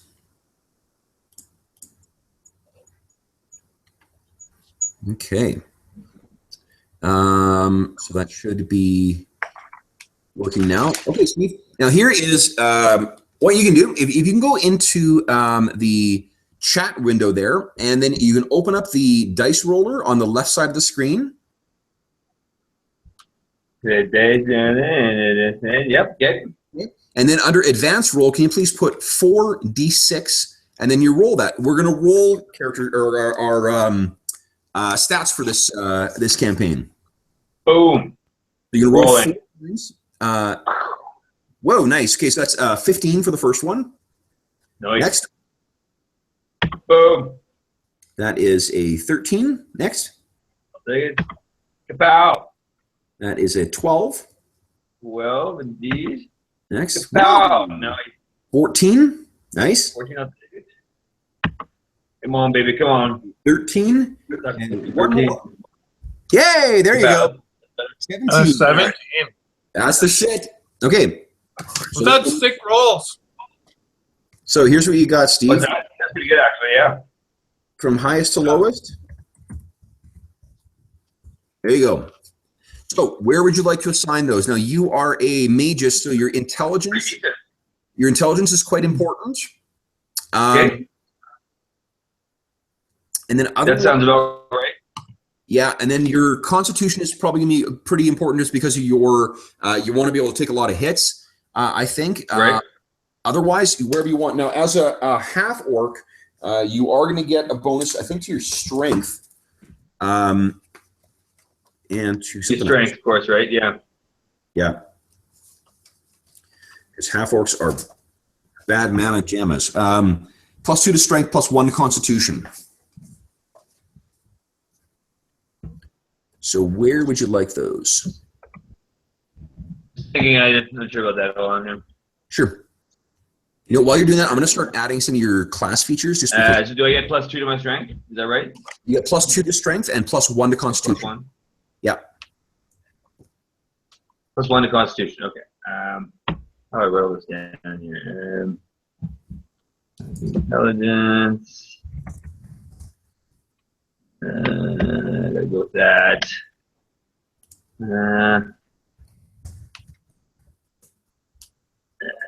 Let's see here. Dexterity. Oh, hello. Hello. Yeah, you just skipped out. Dexterity what? Don't know. What would you like to do? Oh, you know, Steve, I should give this to you.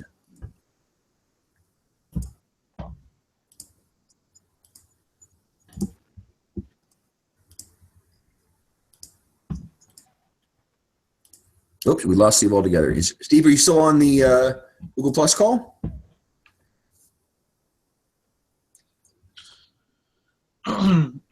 Yeah, okay. Tim, So I wish it would let me see the whole character sheet, not just the bio and info, and just not let me edit it.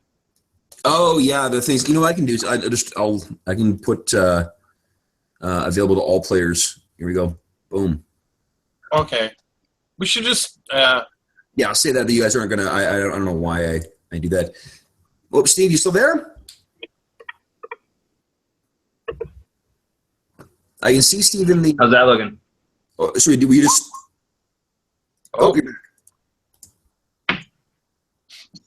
Having issues tonight. Yeah, it's weird. You're playing the role of Brent tonight.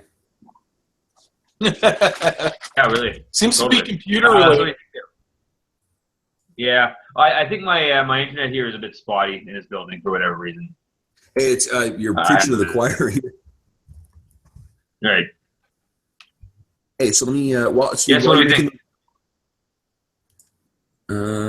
Let's see your strength +2, 16, inch 17, dex 15, con 13. Yeah, that works for me. And then the con will be 14 then too, right? That's right. Yeah. Is that how you want them? Yeah, I think so. Yep. Okay, let me add them in. 14.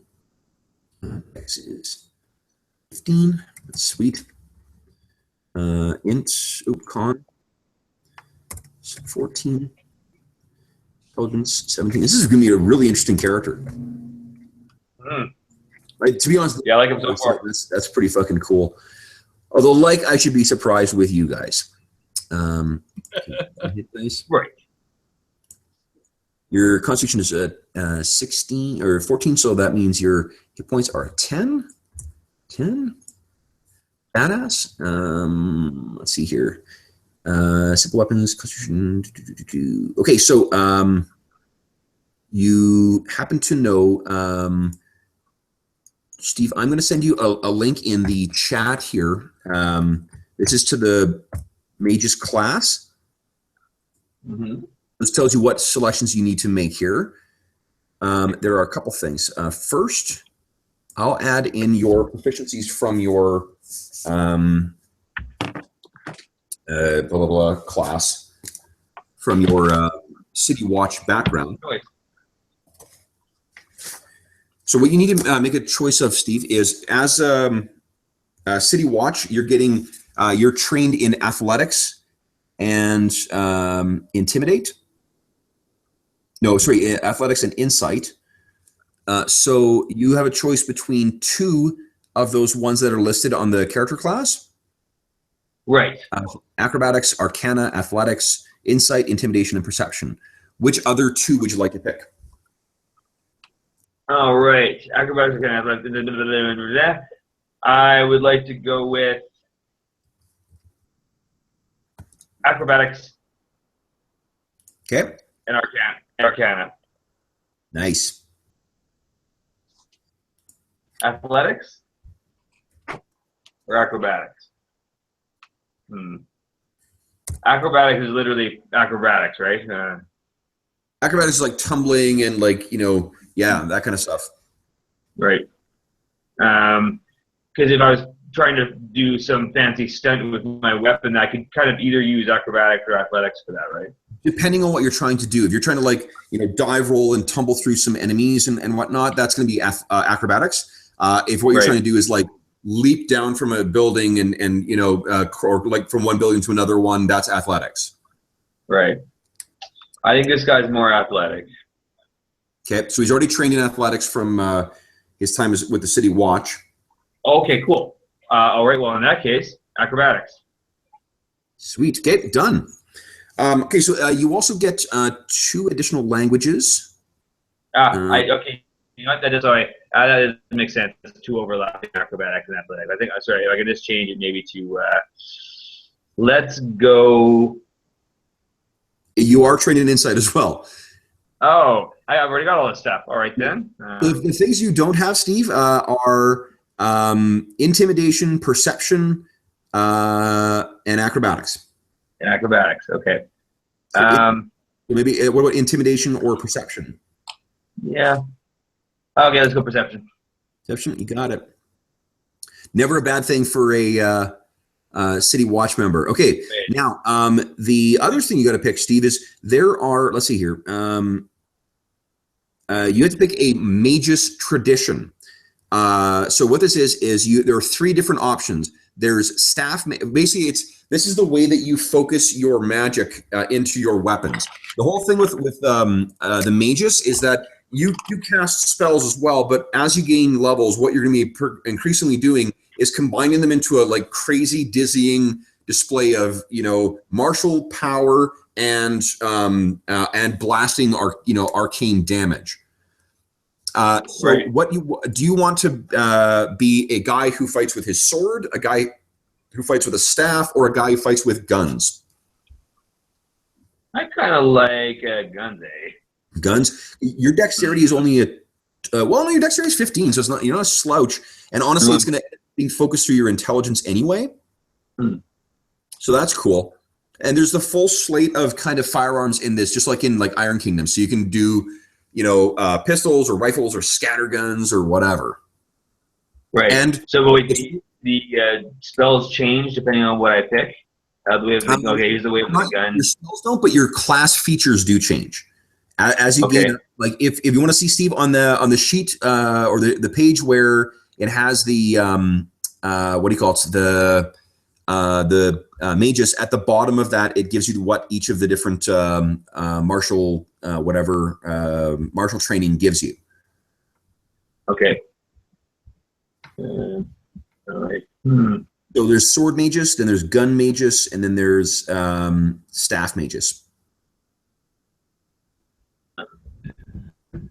Wait, I got that wrong. Staff mages, sword mages, gun mages. Yeah, not bad. I like the idea of staff magic. Yeah, staff is more defensive. Sword is more offensive. Guns use guns. Here's the other thing. I'll make, I guess, one pitch for the gun mage. In this campaign, ray guns will show up. I mean, sorry, you're breaking up. Sorry, ray guns will show up in this. Is what I was saying. Ray guns will show up in this, hey? Yep. Because it's nice. This game is very sci-fi. Way the gun. Do it. Do it. All right, very well. You know I love my gun mages. Let's do it. Okay. Mage 1, martial tradition, spell strike. Let's see here.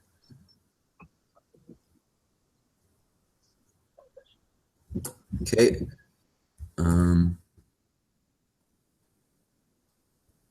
Awesome. Okay, Steve, I'm just cutting and pasting here. Class abilities into your character sheet. And gun mages, hey? Okay. That is pretty badass. So let's see here. Boom. Once again. Nice. Although he ain't no further Declan. No, he ain't. So do you want to use a pistol or a rifle, Steve?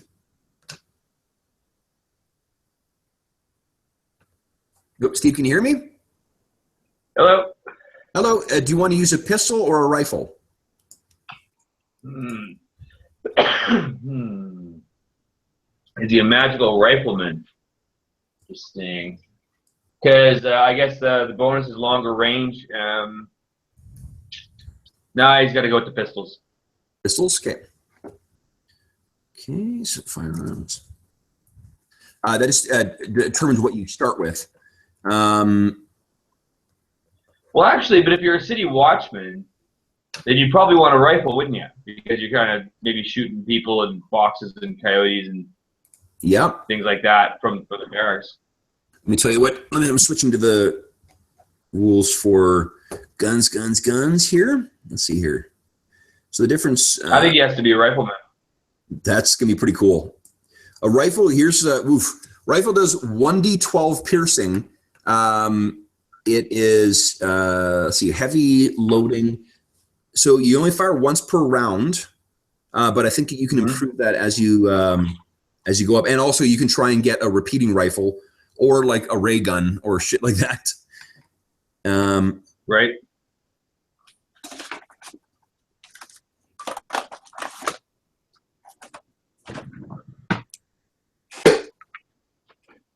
Yeah, he launches spells from the battlements. 1 second, I'm just reading something.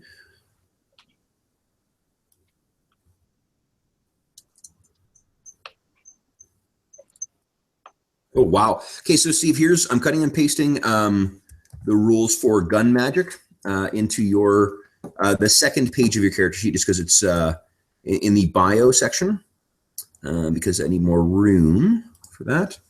Boom, there we go. So all the rules for your gun magic. Here's the cool thing you can do with it is you can you gain the ability to deliver any mage's spell or cantrip that requires a ranged attack roll through your bonded weapon. So you take an attack action. So let's say you're using a cantrip.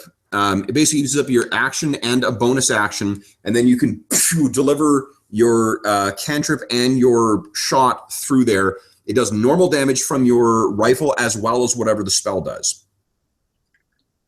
Wow. Yep. So it's badass. Okay. Yeah. His strength is supposed to be 16 because of his orc bonus. Oh, yeah. Sorry. I'm sure. Thank you for catching that. No problem. Thanks. Okay. So, okay, let's see here then. I'm going to enter your Is there something else? Hold up.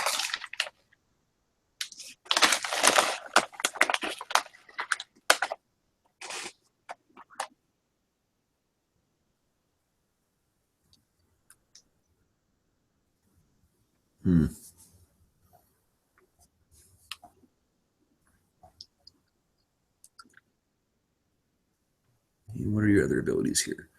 Got that.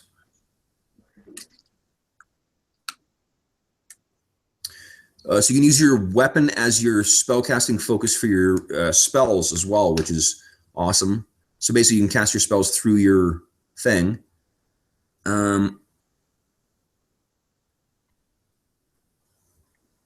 Steve, okay, so you also, can you take a look at the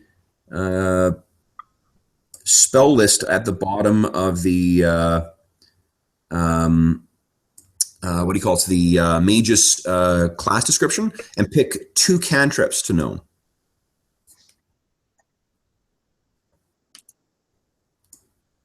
I will add your rifle in here.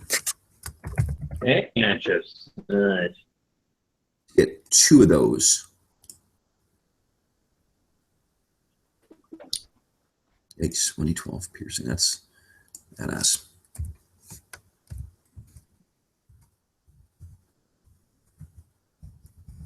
Did we lose Steve altogether again? I think so. He's having trouble with his internet tonight. Yeah, totally. I've not noticed him having that much problem before.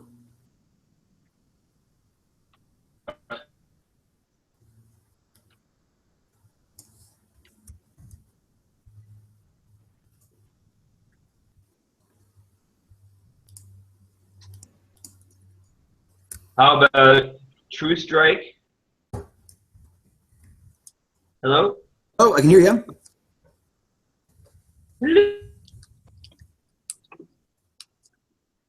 Oh, can you hear us, Steve? Hello? Steve-O, can you hear us? Me? Oop. Yeah, we can hear you. I can hear you, Steve.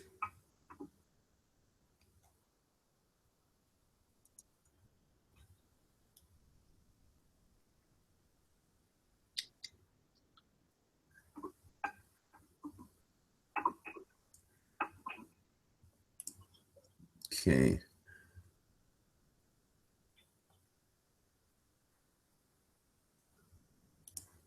Okay, so the only thing I want to check is what heavy does, because I can't remember offhand what that does. I believe I have everything. Oh, I need to enter the rest of his orc stuff in there too.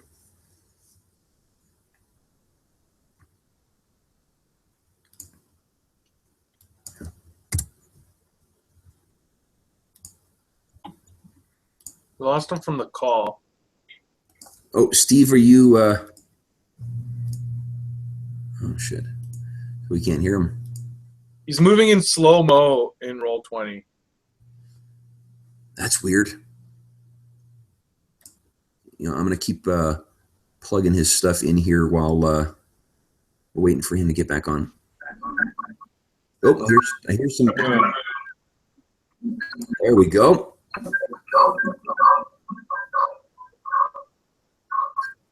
All right.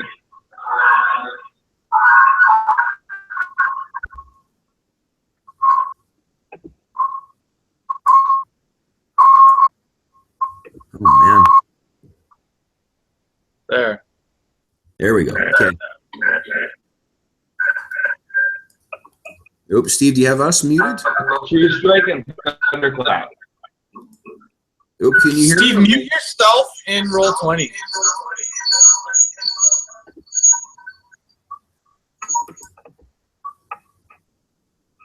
There, yeah, that's good. There we go. Is that me or is that better? That was you that time. Yeah, we're good now. Yeah. Okay. Sorry, guys. Sorry. So No. True Strike, and then what was the other? Thunderclap. And sorry, what?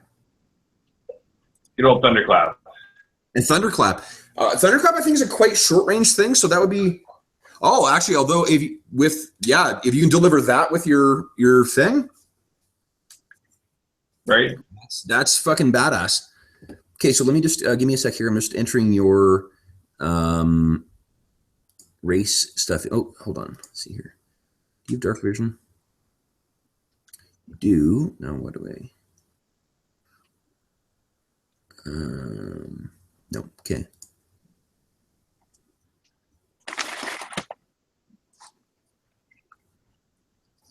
Oh, Emmy, settle down. My goodness.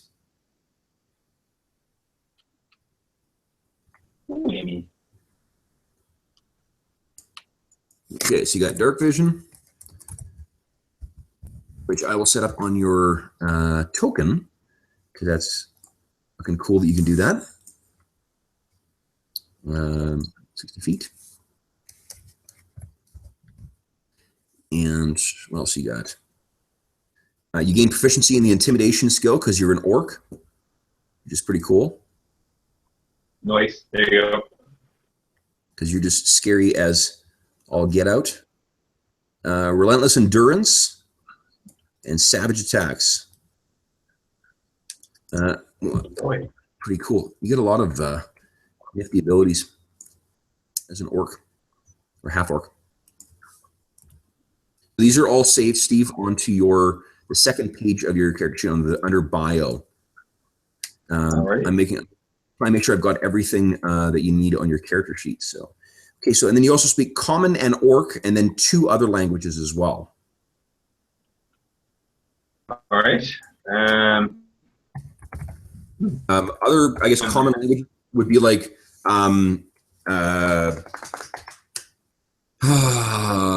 orc, or others common would be like dwarf, Kelid, and what do you call it? What is in the rat folk language? Right.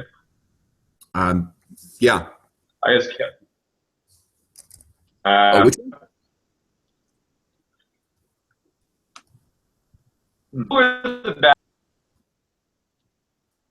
Sorry, what was that?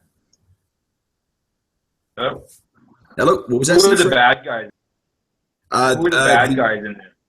In here, some of the Kelid tribesmen are bad. Orcs sometimes, and sometimes the ratkin, I guess. But undercommon actually might be a useful one as well.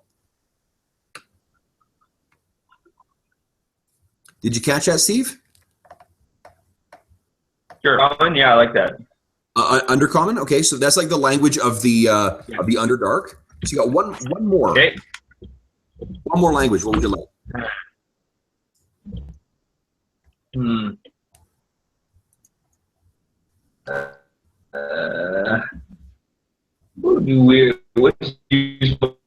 What's a language of the desert? A language that which? What's a language of the desert or the Badlands? The Badlands? The Kelid. Kelid. Kelid? Okay. Nice. Actually, so that means that he speaks the same language as you, Jeff. I'm going to assume you speak both human and Kelid. Okay. Or common and Kelid. Yeah. Okay, so there's that. Steve, you also get to pick. Let's see here. Either a martial weapon or a quarterstaff. So do you want like a long sword or... Okay. Yeah. Okay. So...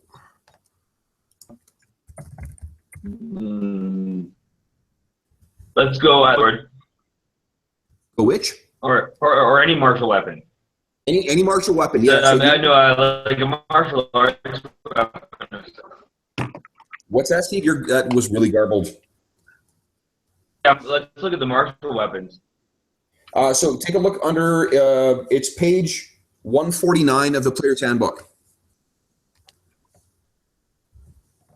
That's got all the shit listed there.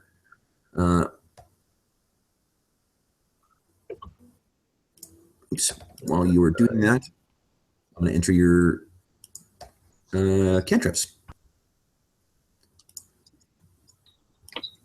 Okay, so you said, what was it, True Strike? Yeah. Hey, Jeff, can you see us on screen? Watch this. Boom. Oh, that's nice. Isn't that fucking cool? And Thunderclap. Or, Oh, you know what? Thunderclap is from, shit. Oh.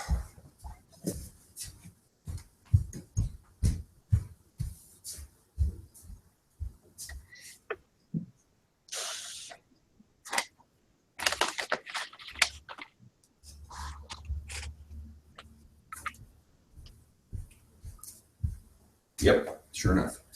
Okay. All right, so the other one is Thunderclap. It is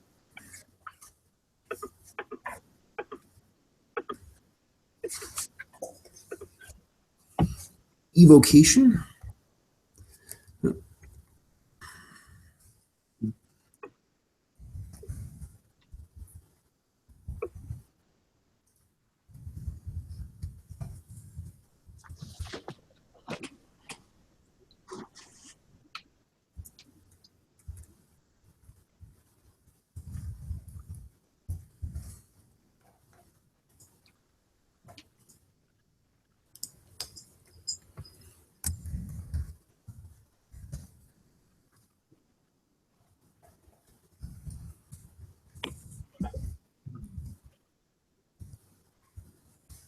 Let me see here. Hold on.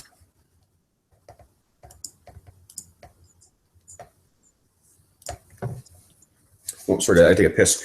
Be right back. Rip it up. Rip it up.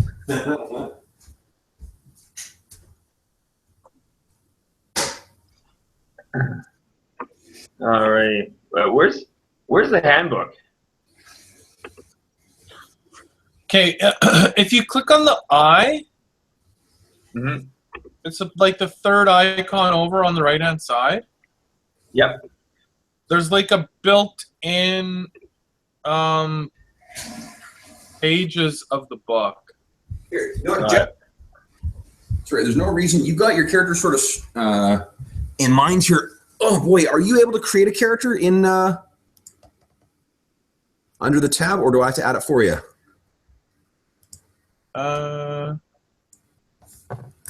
I'm just going to do this here. Jeff 2. An easier way to do this. I don't think I have the power to start one. Okay, so let me all players. All players. Okay, so there's a second character sheet for you. You can start going to town on that. Cool. Is this D&D Next? This is 5th edition, yes. Okay, 5th edition. So the PDF, let me think here. Steve, was sent way back when we started our Tyranny of Dragons game. I sent you guys a PDF. Right, Tyranny of Dragons. Okay. Alchemist is custom class, right? Yep. If you do a search for Alchemist 5e, my thing should show up as one of the top returns. Okay.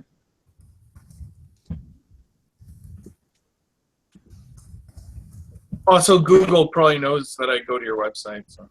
And it's actually a pretty, like, I've got over like 22,000 hits on that one build.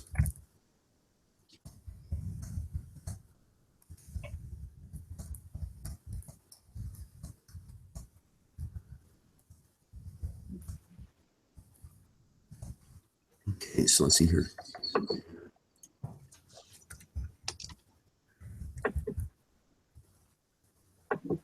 This should work now. Let's see here. Check us out, Steve. Can you see in the chat log? Boom. I just cast Thunderclap.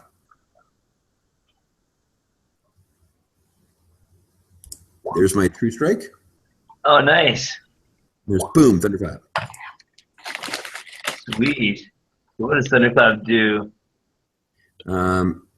It does. Actually, I wonder if it would be easier to just do this. Is it better? There we go. First, a thunderous sound which can be heard 100 feet away. Each other creature then you within 5 feet of you must make a Constitution saving throw. But that spell I can throw with my bullet, no? That's right. Yep. So you can shoot it, and it goes off when you hit. So it would hit things with that thunderclap. And here's what you see what True Strike does. Nice little artillery. I like it. Yeah, that's pretty badass. Okay, so I'm going to enter the rest of your equipment here that you've got as a guard.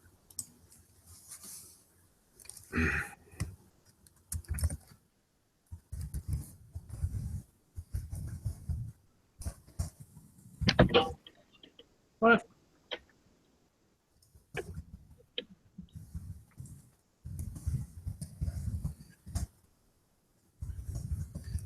To make the custom class, Jeff, it is on the little cog feature at the bottom left. Yeah, no, I got that. I can't find it on your blog. Oh, let me, I'll get you the link. What the hell? I know I've read it there. There we go. Did you post the link in the... Oh, sorry, no, I just, I was a preemptive boom. I found it on my, here we go. Okay, let me, Oh. No. There we go. In the chat log now. Yeah. Okay, and let me add your, Steve, do you want a Scholars Pack or an Explorers Pack? Explorer's Pack. Nice, okay.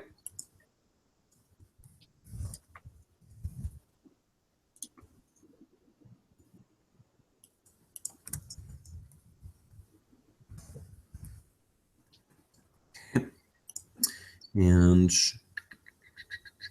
oh, check it out. Your that's cool. Your thunderclap is on the under your attacks now. Perfect. So, Wait, am I a spellcaster? Let's see here. Like it says casting slots. No, it's as a warlock. The alchemist. Oh, so don't like spellcasting ability leave as none, and spell slots as none. Let me take a look. Actually, just give me a sec here. I'm just finishing up Steve's dude here. So leather armor means it's 11 plus your dex of 2 is 13. Okay. Okay. Dex and intelligence. Yes.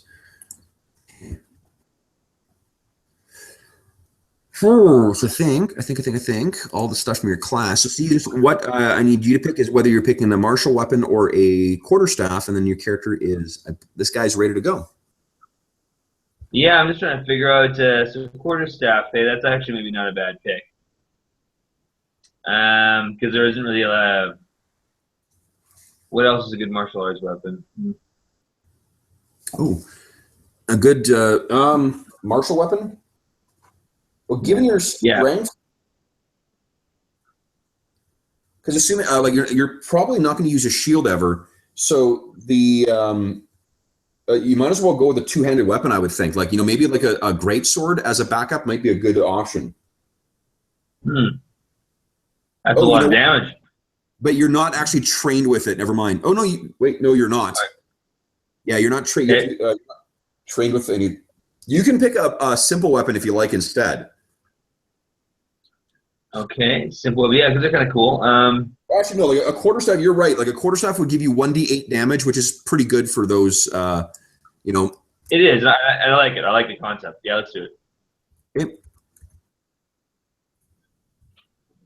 I'm just gonna put down 1d8, assuming you're gonna use two hands all the time with it. Right. Okay. Sure. Yeah. Okay. Okay, so I think Multiflax is ready to roll. I need to add one more thing onto your bio, which is your what do you call it? So here's your City Watch features, Steve. As a City Watch, your experience in enforcing the law and dealing with lawbreakers gives you a feel for local laws and criminals. You can easily find the local outpost of the Watch or similar organization, and just as easily pick out the dens of criminal activity in a community, although you're more likely to be welcome in the former locations than the latter. All right. Like it. Underworld.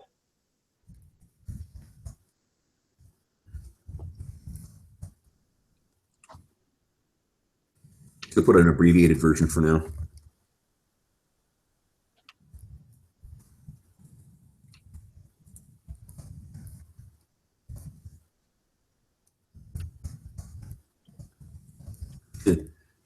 Way down, you can find the outpost for the Watch or hives of scum and villainy. Okay, so Steve, you have if you can feel free to add in your age, size, height, weight, eyes, skin, that shit. That's on under bio in your character. Okay. Otherwise, I think you are good to Multiflax is good to go. So we'll control over him.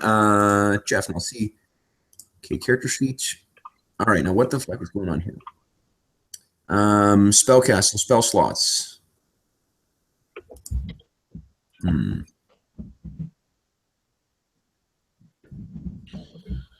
Yeah, see on the way you wrote the sheet, it says casting slots 1. Yeah, it the way that it works is it effectively works like a. You only know cantrips. Yeah, and then you gain spells because effectively you gain spells the same way, or spell slots the same way that a warlock does. So let me see here if it doesn't appear to be an option to do that though.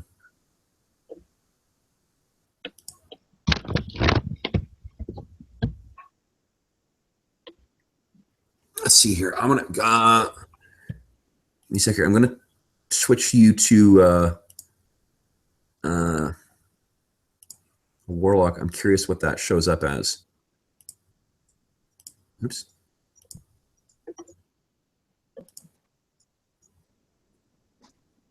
Spell save DC, spell attack bonus, spellcasting charisma. Okay. Okay, so that's actually pretty interesting.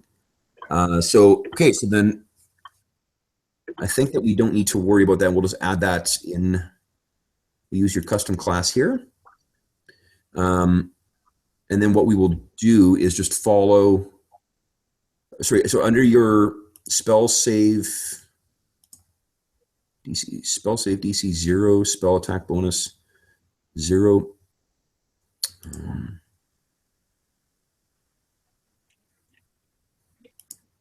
Your spellcasting ability is, I can't remember.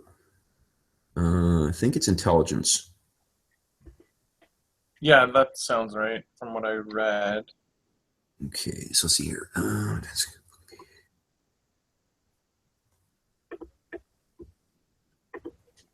Yeah, intelligence is my.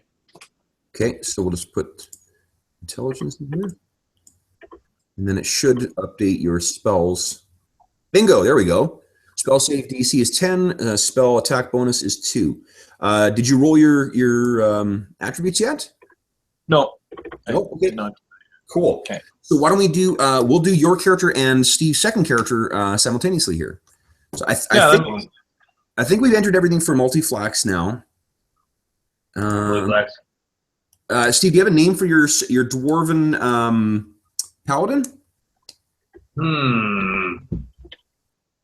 If you want time to think, I'll put down Steve too right now. The guy. Sure. And then we'll go to the character sheet. Okay, so he's going to be a paladin. Do you have any name suggestions for like the region or? Let me give you some names of the folks who were in it. I think they've all got like nonsense. You know what? If you think sort of like English Germanic names, that's what I'm picturing. Sort of the average person has, as opposed to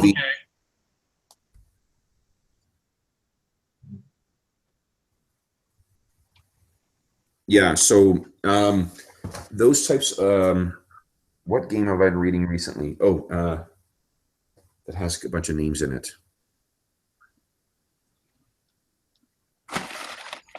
I don't remember. Let's think of the. Steve, do you want to roll your attributes? Let's do it. Here we go, baby. Come on, big money. Got 18, looking good. Oh, well, 15, I guess. 15. Yep. All right. Okay. Well, Papa needs to do star. That sucks balls. 8. Nice. All right. About 20. Hey! That looks good. That gives you Sweet. 17. All right. Come on, baby. Oh, rolling the dice. Yikes. 14. Okay. 12. Gonna shout One this one. All right, bitch. One more. Here we go. Come on. Oh no, you got it. That was an 11. Sweet thing.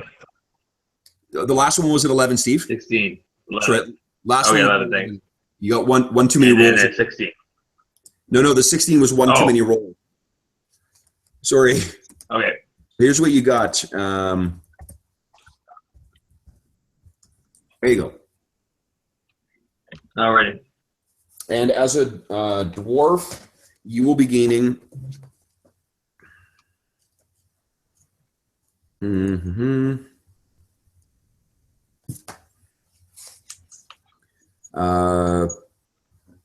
to your Constitution, and you can either be Steve, a hill dwarf who gets +1 to his Wisdom and +1 to his hit points, or a mountain dwarf who gets +2 to his Strength, and you get proficiency in light and medium armor. Huh. So the Wisdom is badass because that's your spellcasting ability, I think, for Paladin. Right. Let me double. And +1 hit point. And +1 hit point per level, which is pretty badass. Oh, per level. Oh, interesting. Yeah, for every level.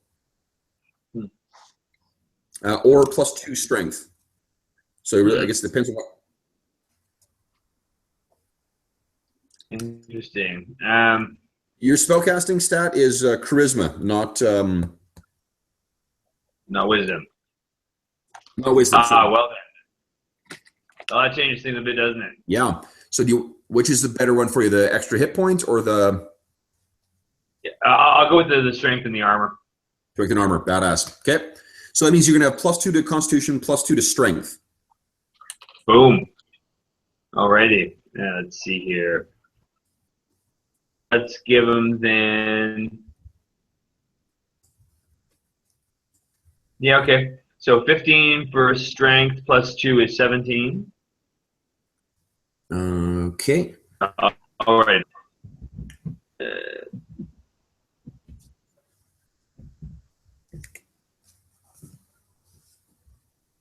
We do get stat improvements, right, as we go along? Yes, as you go up in levels, I think it's every 4 levels, you get a chance to either take a feat or gain +1 to 2 different attributes.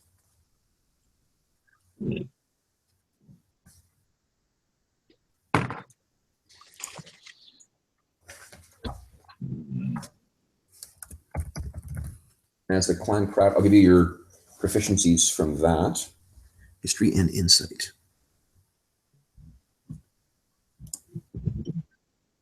Come on. Go.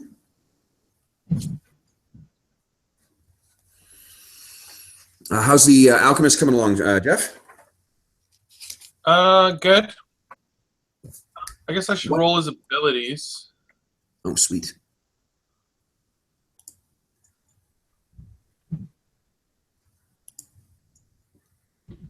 This is going to be an interesting group of characters. Agreed. Every one of them is sort of, except for the Dwarven Paladin is a fairly straightforward guy, but everyone else is sort of like, in 2 worlds. Right. Which I love.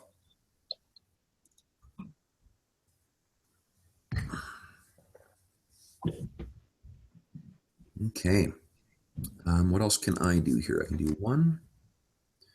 I do that for your current hit points. So what's your constitution going to be, Steve? It is going to be, I'm just about done writing it down. I'm just working a couple of numbers here. Okay, cool. There you go. Nice, thank you. So, well, what I was saying to Jeff earlier too is like one of the things that I'm really excited about this is being able to make like playing Overwatch so much lately has got me thinking about how much fun combat can be. And Right. This game with Roll20, it makes it really easy to run really cool tactical combats and not worry about your character.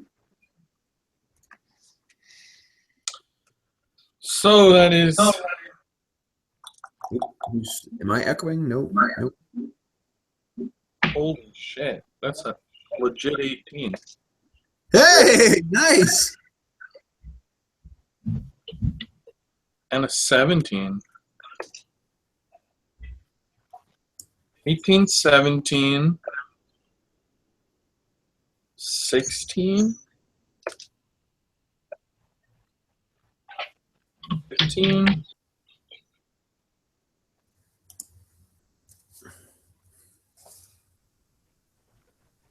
14 and 10? All right. Let me take here. You have 16. I'm counting 16, 17, 14, 18, 10, and 15. Yep, looks right to me. So it's a 14, a 15, a 16, a 17, an 18, and a 10. That's badass. Holy shit. Okay, so as a paladin, you get D10 hit points. Where are you? Then.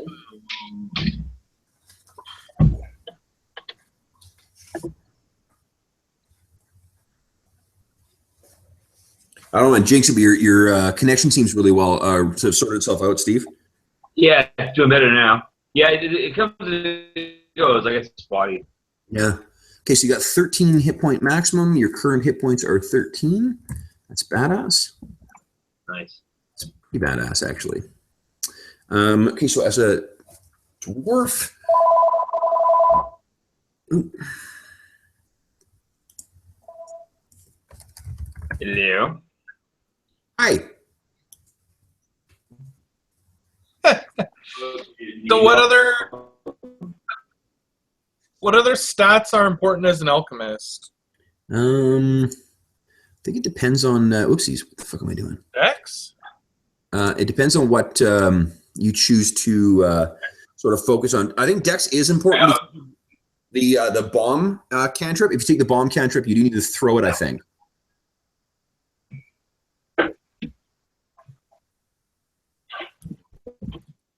Did you catch that, Jeff? Yeah.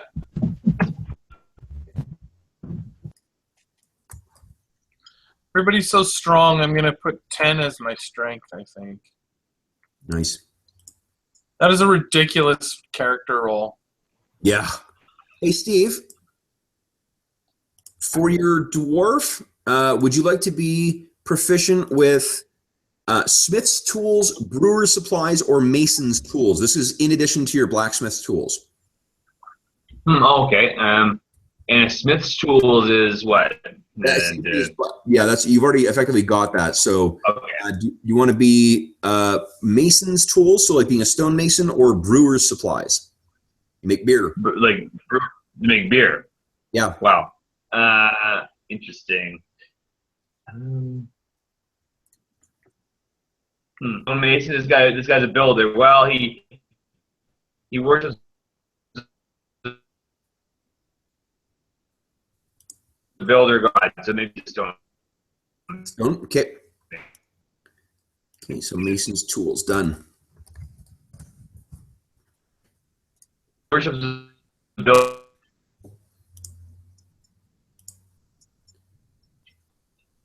Sorry, what was that, Steve? Stonemason. Oh, Mason, got it. Okay, thank you. Sorry, I missed what you said afterwards. Okay.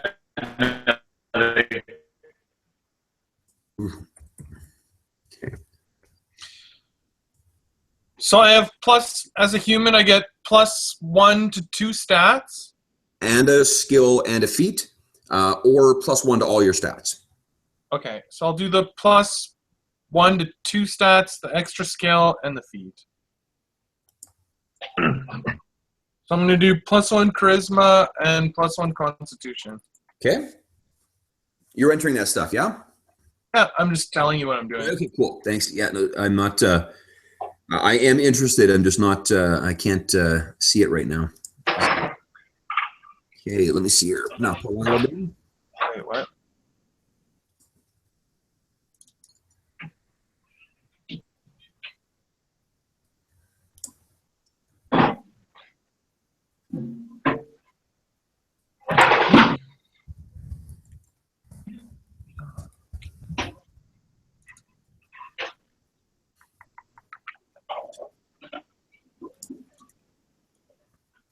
okay, Steve. You. For your dwarf, does he want to? Let's see here. For his skills, he gets to pick 2 of these. Athletics, intimidation, medicine, persuasion, or religion. Medicine. Athletics, intimidation, medicine, persuasion, or religion. Medicine and religion. Okay. Done.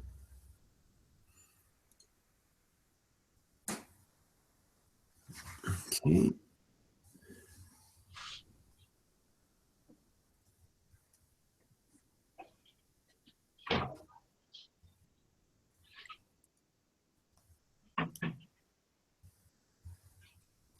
Kevin, is it 1 extra skill? Is it 3? I get 1 +1. Like I get 1 extra skill from being human. 1 extra skill. Yes, 1 extra proficiency.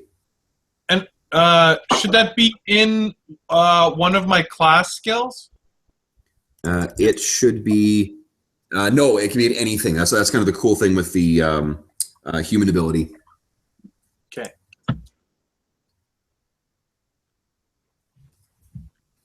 Okay, let me cut and paste the paladin abilities. Okay.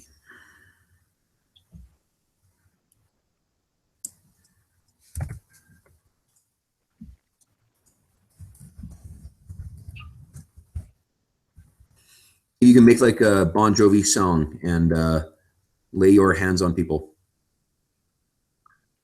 I'm gonna lay my hammer on them. Yep. Your hammer on them? Baby. Nice. Down for the hammer.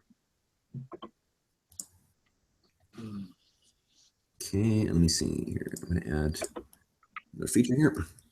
So what do I choose for a background, Cav? For your alchemist, I would suggest noble.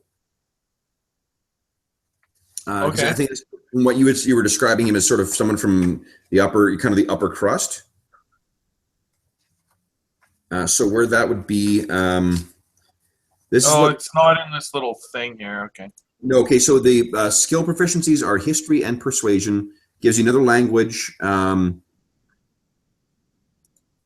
and basically, so you're welcome in high society, and people assume you have the right to be wherever you are. Common folk make every effort to accommodate you and avoid your displeasure, and other people of high birth treat you as a member of the same social sphere. You can secure an audience with a local noble if you need to. Is that sort of what you were picturing, Maz? Yeah, that sounds good. Okay.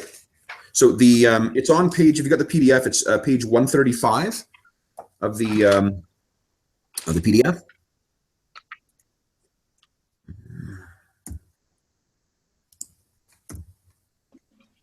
Okay. All right. So Steve, for your give him inspiration. Nice. As yet, oh, you know what? I'll add the special feature for crafter in there as well.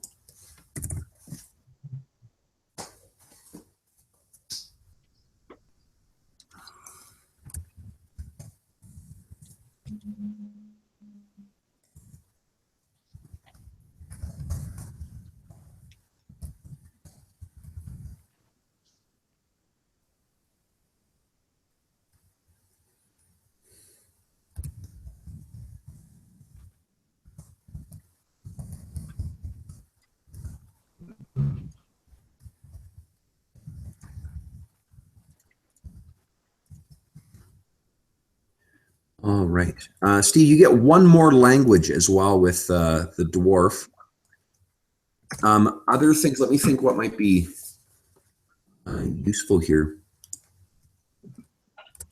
Yeah. Magical language. Yeah, you could take like what do you call it? Not I think it's divine. Let me find the list here. One sec.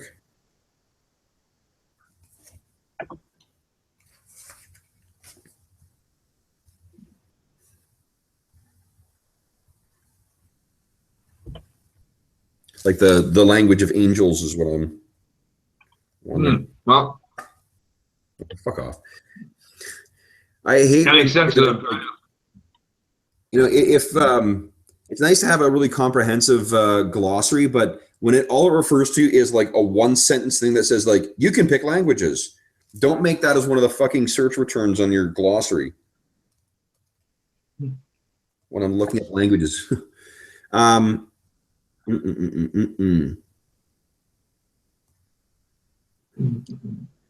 Celestial, that's the word I'm looking for. So like celestial Cool. or draconic. Or draconic? Yeah, or primordial, which is the language of elementals. Well, I'm trying to imbue, weapons with holy power, and I'm trying to learn the secrets of holy power. So maybe the celestial. Celestial, that's awesome. So you learn the language of the god maker or the god divine clocks maker or whatever. Boom. That's what needs to happen. Yep. Okay. So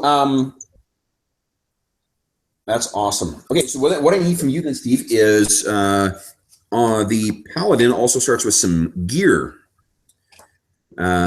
So you get to pick. Let's see here. We can call him Garth. I like that. Garth. Garth. Garth. I like it. Let me edit this a second. Do you have a picture of him, Steve? Actually, a picture of him and your. Oh, sorry. You know what? Mulaflax already got one. Does he? Oh, sweet. Did you load one up? Fuck yeah. I did. You guys are badass. Love it. That's a great picture. Yeah, I did. Okay.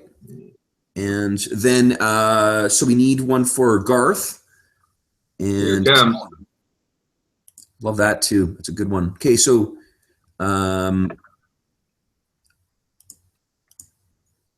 oops, where are we here? Oh, how about I look at him? Huh. Oh, that's awesome. I like that. Oh, big old beard. Okay, so Steve, what you get to pick is a martial weapon and shield or two martial weapons. Okay. Martial weapon and shield or two martial weapons.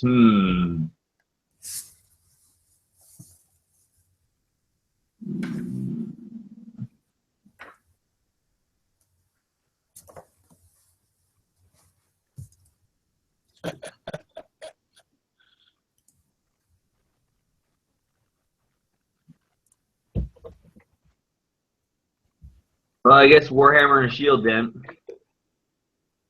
A warhammer and shield? Yep. Awesome. Okay, so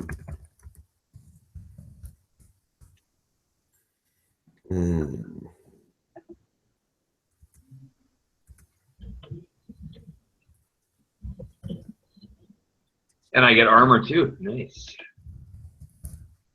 Well, you know what I'm going to do, guys, while I think of this, is I'm going to go in and set up so that you auto roll damage on everything. Because that's a really handy feature with this. It'll automatically roll it, so regardless of whether you hit or not.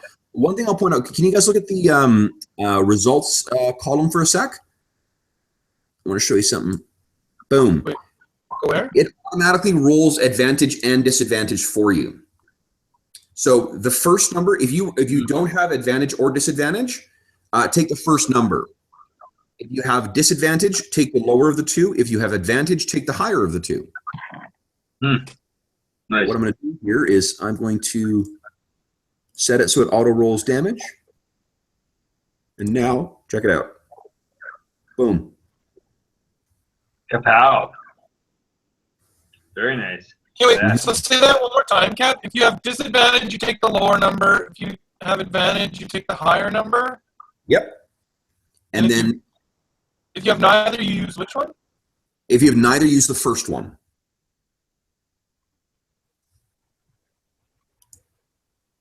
But is it? It's not always putting the lower number first.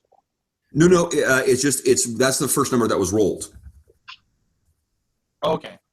Yeah. So you just take the first number. Like, let's see here. Let me hit it a couple more times here. Boom, boom. See, like, yeah, there you go. Yeah. Okay, I see. Yeah. And if it's green, it was just a coincidence. The first two rolls that the low number was first. That's right. Yeah, and it'll automatically calculate critical hits for you too. Check it out. Yeah, like it's all of a sudden 7 + 8 for the damage. Yeah.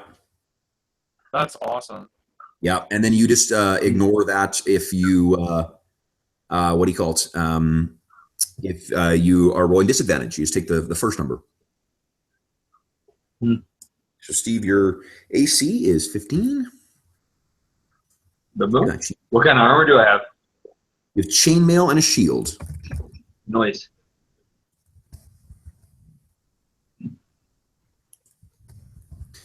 You also get to pick either 5 javelins or 1 simple weapon.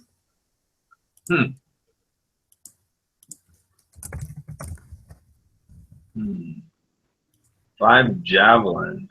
Yep. Javelins are thrown weapons that do 1d6 piercing. Or a simple weapon. Because they are a simple weapon. A simple weapon. You want to have a ranged weapon as well. That would be like a light crossbow or a short bow. Right. Your dexterity is ass, so you might want to use the thrown weapon instead. Right. Good point. Sure. Let's do it. Javelin. You can pop javelins. Love javelin. Eveline. Okay, and your whoopsies. Back. So javelin does 30, 120.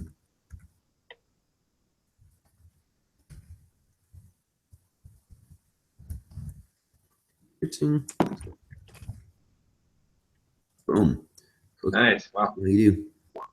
Check it out. Woo. That is so fucking awesome. Okay, what else what you got? No spells till next level. Okay. And you also have either a priest's pack or an explorer's pack. Priest pack. Priest pack, interesting. Okay.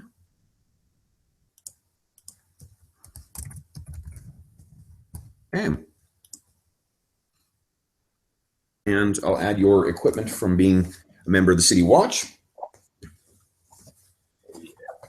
Okay, and then we can start cruising through the years here. That's member of the order, right? What's that, Steve? Is this guy a member of an order, or is he the City Watch?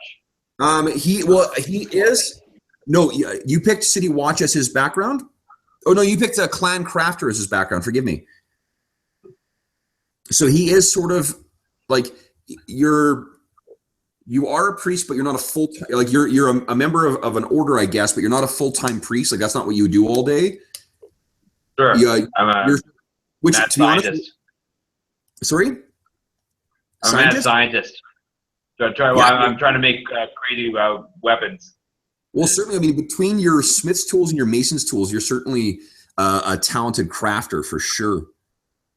So here's Right. I do want to I gotta add one more thing in here. So you got that. Man, we're almost fully set up here. These first level characters too. It's pretty neat because there's not a lot to add in here. Well, that's not true. There isn't actually. Like you guys have you compare this to like a first level character in older versions of D&D, and you certainly start with more stuff.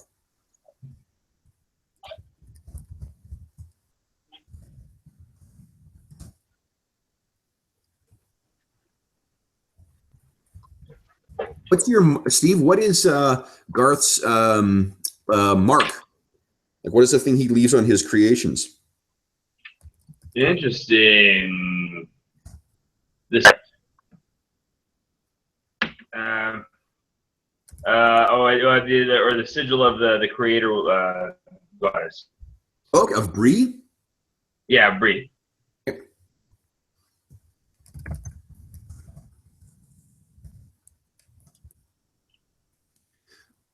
Hey, one of the things that you start with as a crafter is it says a gem worth 10 GP. Do you want to say that it's like a piece of sky metal worth that much instead?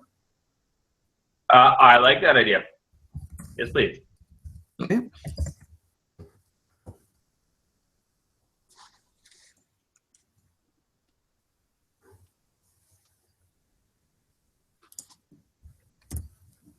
Okay. So I think that Garth is good to go. So what you need to add in, feel free to go in and add what you like for Garth as well in terms of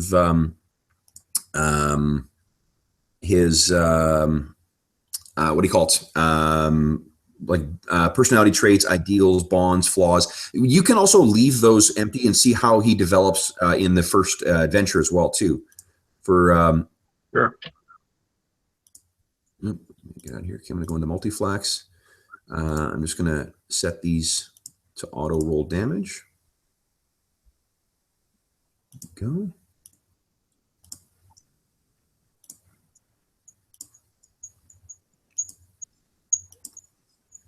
Okay, that is awesome. And Kellen, I hope I'm not fucking around with your screen here, Jeff. Oop.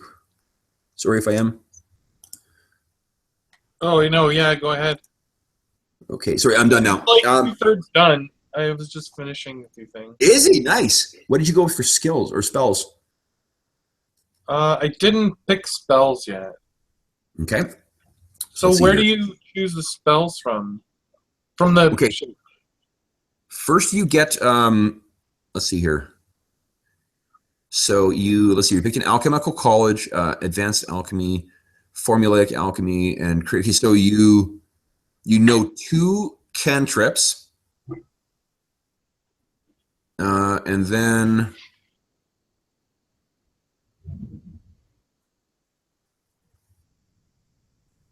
you got your create mutagen ability. And which college did you pick? I want to do Psychonaut.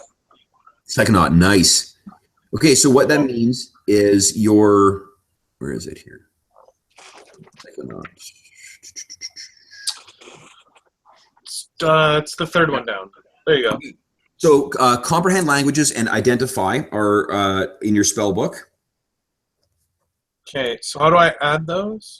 If you go to your spells column, and so under level 1, create a new click the little plus thing to add a new spell, and then in the compendium, just look up each of those spells. So look up comprehend languages, and then just click on comprehend languages, drag it into the open new spell thing. And are you here? Watch this. I'll show you for the first one. How about? That's gonna be easier. Are you watching the stream? Yeah, well, I found it. So just drag it over there. Yeah. So once you've created, you have to. Okay, there you go. Yeah, I got it. Bingo. Yep. No. There you go. So you do that for comprehend languages, for identify. What's the other ability? So hit add. Hey. Identify. Sweet. You get advantage on initiative checks because of your Psychonaut ability. Yep. speed of lucidity. Cool. And then what's the other say? It's your formulaic alchemy. And so I should know one or two more level 1 spells, or You what? should also know one more, and you gain another one every time you gain gain a level. So you can add one more level 1 alchemist thing. And let's see here, the list is at the bottom of the alchemist's things, and you also have 2 cantrips. Now, if you want to pick bomb, I can type bomb up into the thing while you pick the other ones. Were you planning on picking bomb, or are you planning on doing another cantrip? Oh, wait, am I supposed to choose first level or 0 level? First level. The 0 level is your cantrips. Oh, and I do know those. Yeah, you know 2 cantrips. Okay. And that's what I was seeing. So the list at the bottom of the post about alchemists, that gives you your list of other level 1 spells you can learn. And then there's the rest of the cantrips listed there, and bomb is listed after at the very bottom. And bomb is a level what? It's a cantrip. Basically, what bomb does is you, as a bonus action, you swiftly mix volatile chemicals together and you infuse it with magical power, and then you throw it. It's a finesse light thrown weapon with a range of 20 and 60. And then if it hits, it does 1d8 fire damage to the target and half damage to all creatures within 5 feet of it, or no damage on a successful dexterity save. And then it goes up. Yeah, for sure. I want bomb. Okay, I'm gonna add. I'll type that up for you.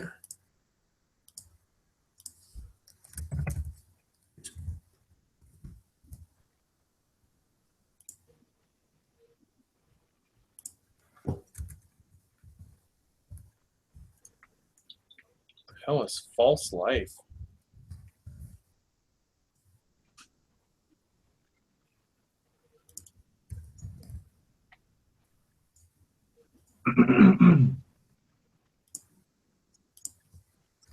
Oh.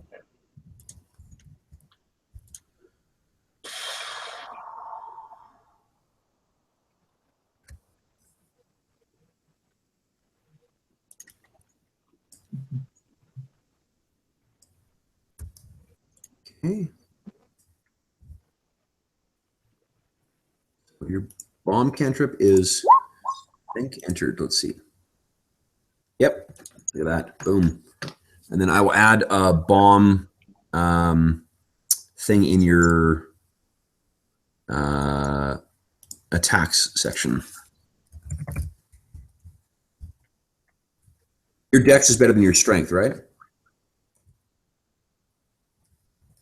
Yeah.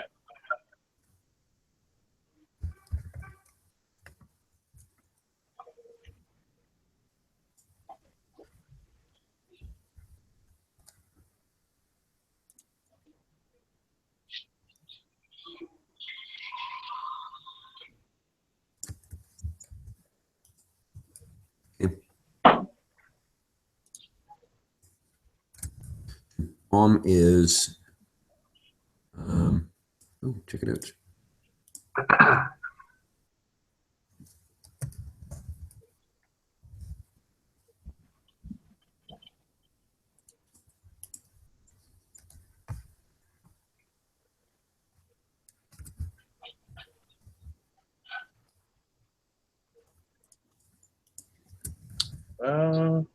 Okay. I may have fucked this up. Let's. Oh no, I did fuck it up. One sec, Jeff. Just gonna finish. Let's get rid of that.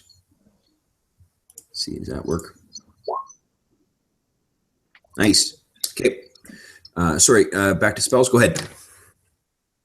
Oh, you were just rolling bomb. Yeah, I just wanted to see if I've entered it correctly. So now it's it's all good to go. Another thing I don't know if I mentioned it. I think I mentioned it to Steve when you were over last week, but not to you, Jeff. One of the things I absolutely love about the DM's features on this is I can set it so that the NPC roles are all whispered. Nice. Yeah, because I don't have to, like in Star Wars, I've got no way of making those secret roles. So, and I should know 2 more or 1 more cantrip. You should know one more cantrip. That's correct.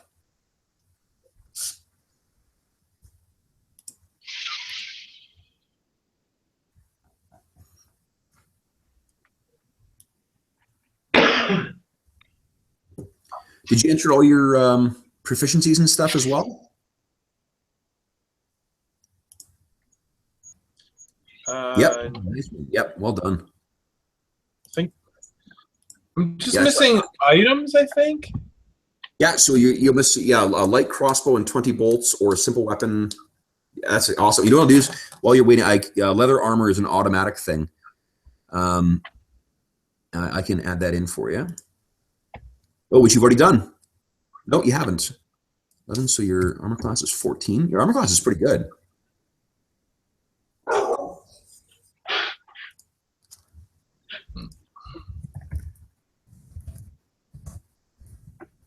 Okay, alchemist supplies. Formulae book. Hey, Amy. Stop it. Doofus. Do you want a scholar's pack or an explorer's pack? Scholar's pack. We got the full gamut here, guys. That's awesome. And the only choice you need to make is a light crossbow and 20 bolts or a simple weapon in terms of equipment. I'll have a simple weapon.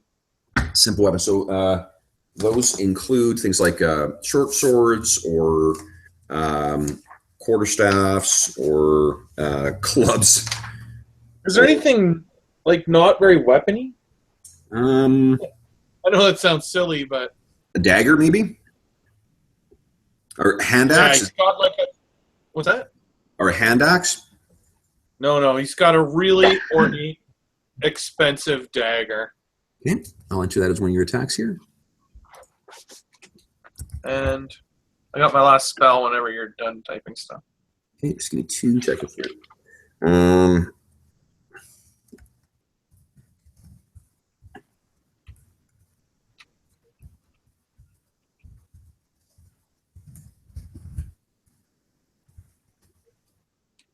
Have you guys seen the preview for the new Luc Besson movie? That's fucking crazy, hey? No. Wow. No, which one? It's got a really weird name. Valerian. Okay. It makes Fifth Element look like a puppet show. Interesting. Yeah, it's it's basically like his new Fifth Element movie.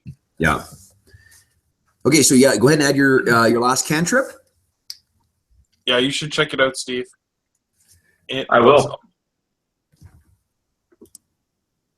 I just saw Doctor Strange last night. How'd you like it? It was freaking incredible. Okay, cool. I haven't seen it yet. That was a great movie. Yeah, I also really liked it. Yeah. I think that was the best one yet. Yeah. You can really see that Marvel and Disney have matured making movies a lot. Yeah. They put it a high quality product. Is this sweet?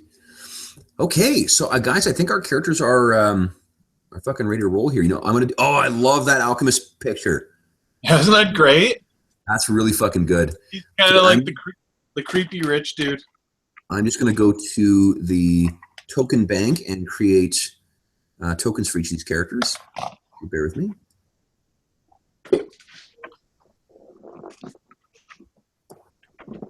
Boom, there's Garth.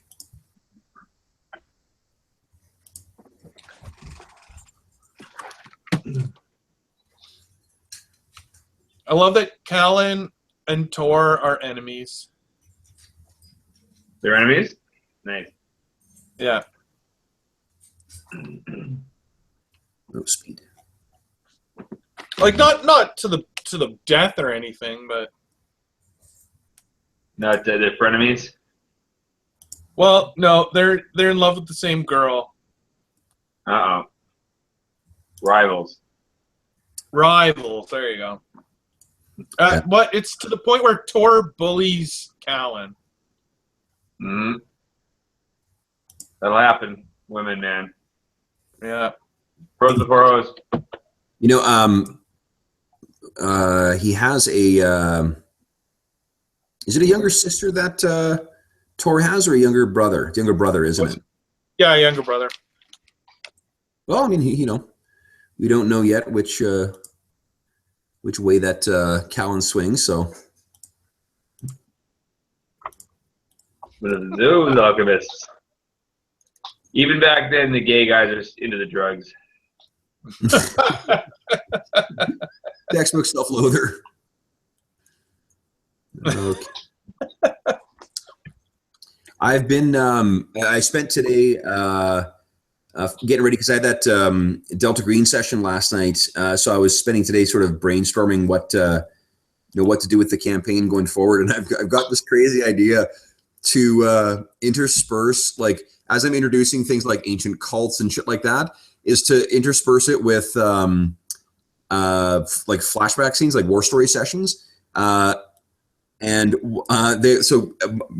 Cthulhu really suits us because there are full rules for playing in Roman times, in the Dark Ages, in the 20s, in World War II, in the Atomic Age in the 60s, in modern day. But I was actually thinking today of using the new Conan RPG to run a Hyborian Age thing with the same cult that they're going to be facing in the modern day. So to say that it dates back to prehistory. Nice. Huge. I think it would work because Drew is the biggest Conan fan I know too. So I think that would really tickle his fancy. Plus, I would get a chance. Pretty cool universe. It's a pretty cool universe, and it would give me a pretty cool excuse to use that badass Basil, whatever the fuck, music that's in that. Pompadourus or whatever, whoever the composer was who wrote that music. You mean for the Schwarzenegger? From the Schwarzenegger film, yeah. I don't know if you remember. Yeah, great music.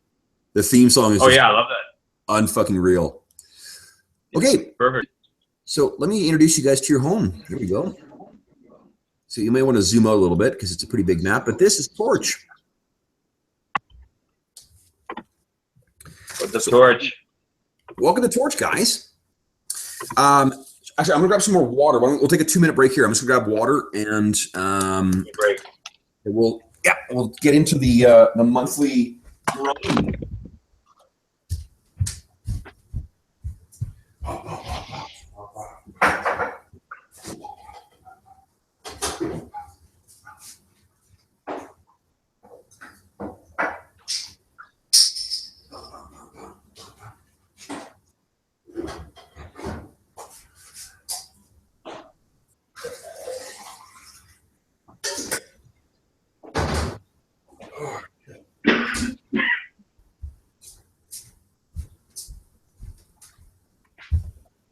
Okay.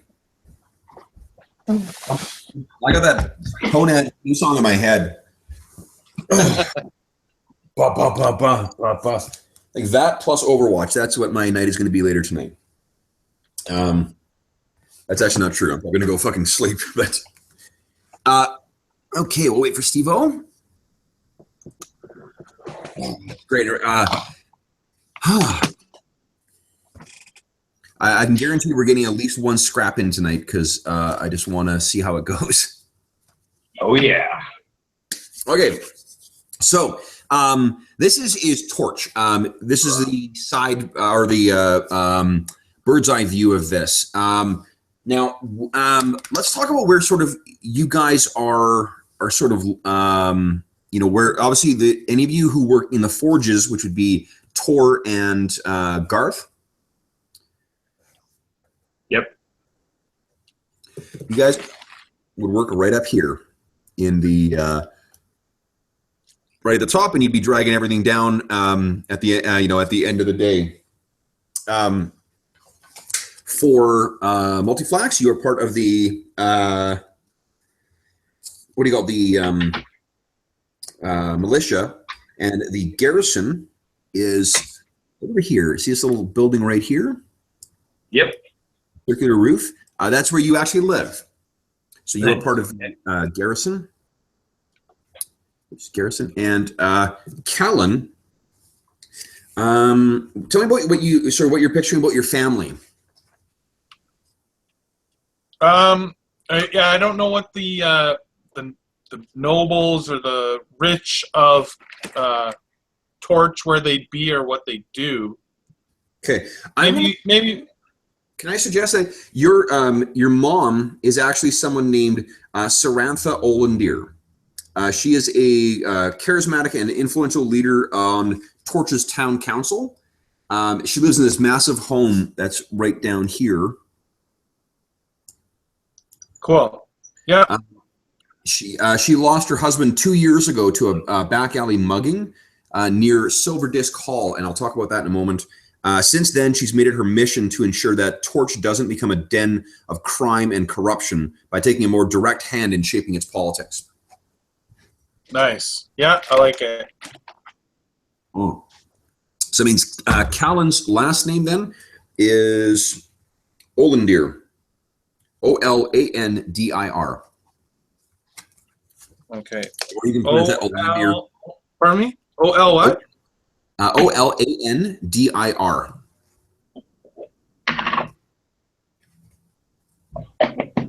Yeah. Okay, I'm just going to talk about a couple other sort of features that are in town, and this is the purpose of this is to help you guys figure out to situate where you are, what you sort of do with your day, and whatever.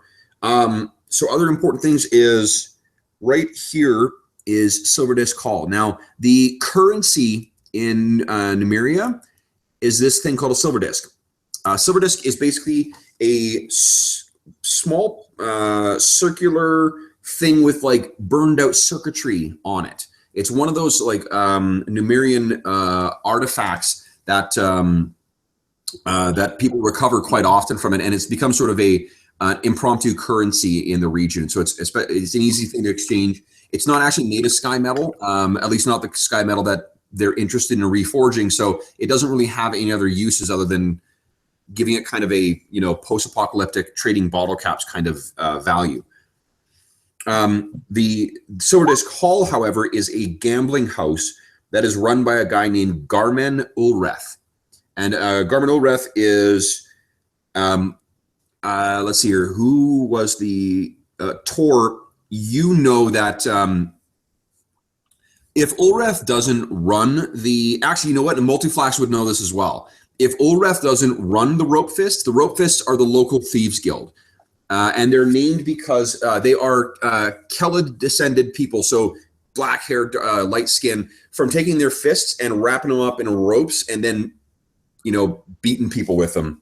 Right. And what's his name? Callan's father would have been beaten to death by that, and it would have been noticeable by the rope burns on his that accompanied the bruisings. Now, it's sort of an open secret that Ulreth is the one who runs that the Rope Fist, at least to those in the know. But there's nothing that actually he's too powerful of a person to sort of like really to apply too much pressure to. So he kind of gets away with that. None of you guys are. Oh, actually, not true. Callan, maybe you're rich enough to gamble there, but your mother would fucking skin you 6 ways from Sunday if you did. Okay. So that's that. That's a Silver Disc Hall. There is the oldest tavern in town is a place called the Copper Coin, which is located right here. But that's not really a big worry for you because you guys actually spend your time at another place. There's a place called the Foundry Tavern, which is run by a guy named Conyer Bain. Conyer is, and that's I'll type out that name for you because it's one of those weird D&D names. The reason I think Conyer is is located right here, guys, right near the entrance to town. And the reason Bain is of interest to you is because Bain is actually a pretty skilled craftsman in terms of Numerian artifacts and stuff like that. So he has a place called the Foundry Tavern that that is quite popular with the locals. And so the reason it's kind of neat is because sometimes people will show up with like weird contraptions that they put together. There's sort of a running sort of impromptu competition between some of the people here, and in terms of like what they can produce and what kind of cool, weird Numerian artifacts they can make that make weird colors or project kind of magical illusions or seemingly magical illusions. Conyers Place is the place to sort of see all that shit happen. So it's really like, I'm guessing that for, in particular, Garth, that's a really neat place to go. It's you can't even fathom the kind of construction that you can get there. And I guess in terms of Tor and Tor and Multiflax, it's a place where there's rarely trouble there, as opposed to say Silverdisk Hall, where there's constantly fucking trouble. Other really important things. So the ponds that are up here, this up here is the Weeping Pond. That's sort of where whatever is underneath the Black Hill, the big massive hill that features in the center of town, whatever's underneath there's like a lot of Numeria, there's really weird brackish and weird colored liquids that seep out into the water there. So the water, if you think of like the chemical runoff from like a factory, that's what that looks like there. And then it slowly flows down through town, boom, through here until it collects down in here. Now you would think, well, how the fuck could we ever drink out of this? Like that's just disgusting. That's a good question, but that's where Conair, along with some assistance of some local people right here, built the Crowfeather Palace. The Crowfeather Palace is a basically water treatment center. It uses a combination of advanced Numerian technology plus some just good old-fashioned ingenuity, plus maybe some magic and alchemical secrets to like not only potable but actually like not stink and not whatever. Like it makes it into perfectly acceptable and drinkable water. Right here is a pretty popular place for you guys as well. It's the big market stall. Fills up with stalls in there, and there is a dude who hangs out there named Sandville Trent, who's kind of a he is known to be the dude who will buy anything. Where Connor Bain will, like, he's sort of the resident, technical genius. Sandville Trent can give you some weird. He seems to know a lot. He's traveled well around Numeria and outside of Numeria. He knows a lot about Numerian artifacts. And he'll often buy those from you. So, and even like the most, seemingly innocuous things, he's happy to take them off your hands. So, I think that's all the ones we needed to. Oh, the Church of Bree. I'll tell you where that is as well. The Temple of Bree is on the far side of Black Hill, right here. Okay. And that is there's a guy named Joram Kite who. Who runs there. He is a priest of Bree. It is likely that he is the source of your faith, Garth. So when you've kind of found the calling of the craftswoman or whatever you want to call her, right. That's where it is. And there's bronze wind chimes and clockwork statues that decorate the outside of the compound. It's really kind of like if you think of like Ogra's place in the Dark Crystal. It's like that with just tons of moving, gyroscopes and shit like that. Like it's a really amazing place. And that's probably all the. Oh, and then there's the junkyard. The junkyard is on the far side of town. That's that big scrap heap right up here. Okay, so that place is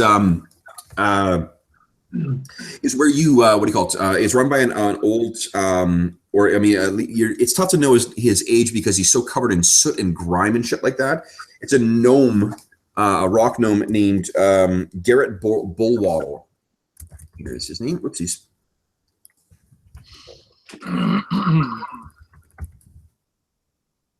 So Burwaddle, not Bullwaddle. So Garrett is he's got the honorary designation of Junk Master, and he sort of he has spent decades obsessively collecting and cataloging the items left here. So there's leftover junk that no one else seems to want, and it's something that may assist you in your creation. You can probably find it in the junkyard with some assistance from Garrett. So that's kind of that's Torch in a nutshell. What do you think that? I'll go from the way I've got them listed here. So for Garth, where do you think he lives? Does he live with his family here? Family, yeah. I sort of thought of him as kind of a pretty devout guy. I thought maybe living even at the temple or nearby. That's fine, absolutely. So you go to work and sort of craft all day and then come back. Maybe like your thought is like right now the Joram doesn't need so much like day-to-day help with the services. There's not so many people coming in that he requires you all the time, but you go and craft during the day and do your devotion that way, and then you come back at night and sort of help him with like setting up for services or cleaning out the church or maintaining the different clockwork whatever is around the church. That sound good? Right. Yeah, that sounds great. Yep. Okay. What about Callan? Well, you said Callan lives here somewhere? Wait, can I not do that? I can't ping the map? Hold it down. Hold down your left button. Oh, there we go. Yeah. Yeah, that's exactly what he lives there with his mom. The house feels a lot more empty since his dad passed away. Okay. Does he have a lab there, or does he work elsewhere? He has a lab there that he works in. It's the only activity that his mother approves of. Maybe that's one reason why you love hanging out at the what do you call it? At Conyers place at the Foundry Tavern, is because there's kind of birds of a feather stuff. Yeah. Okay. Cool. Okay. What about Multiflax? He lives in the militia garrison. The militia, incidentally, is so in total there are about 24. There's about 72 members of the watch. And they're pretty nice for the most part, I think. Nice people, yep. They're pretty tight. Like they're pretty. They know each other well. Yeah. They train together. They're brothers in arms. Okay, and so there's two things that make you sort of special. Like you're a half orc, which is pretty unusual. There is a half orc population here. It's a small one, but let's see here. Mm-hmm. Actually, there's 392 half orcs here. So it's a decent sized population. Yeah, of the 4,000, it's a 4,300 person town. So you're almost 10% of the population here. That's good. So, where did you get your gun from? Where do you think you got? Where did I get my gun? Well, I trained with the watch, and we trained with rifles, and I also did some training with mages, and I combined those two things and rune crafted my gun with some of the masters, and. Well, you can't. I don't think you can rune craft. You can't craft your gun because you got no proficiency in that. They did it. They did it for me, or whatever. One of the people, my trainers. Okay. Yeah. And what about Tor? Where does he live? Does he live with his mom and dad and a half brother? Yeah. So, which part of the city would be like for the working class people? I'm gonna guess probably closer to this side here. Right, yeah. So like north of the road to the forge, or whatever it's called. Yes, that's right. Yeah. Yeah. Okay, I'm gonna say he's I don't know. They can live anywhere in there. It doesn't matter which house.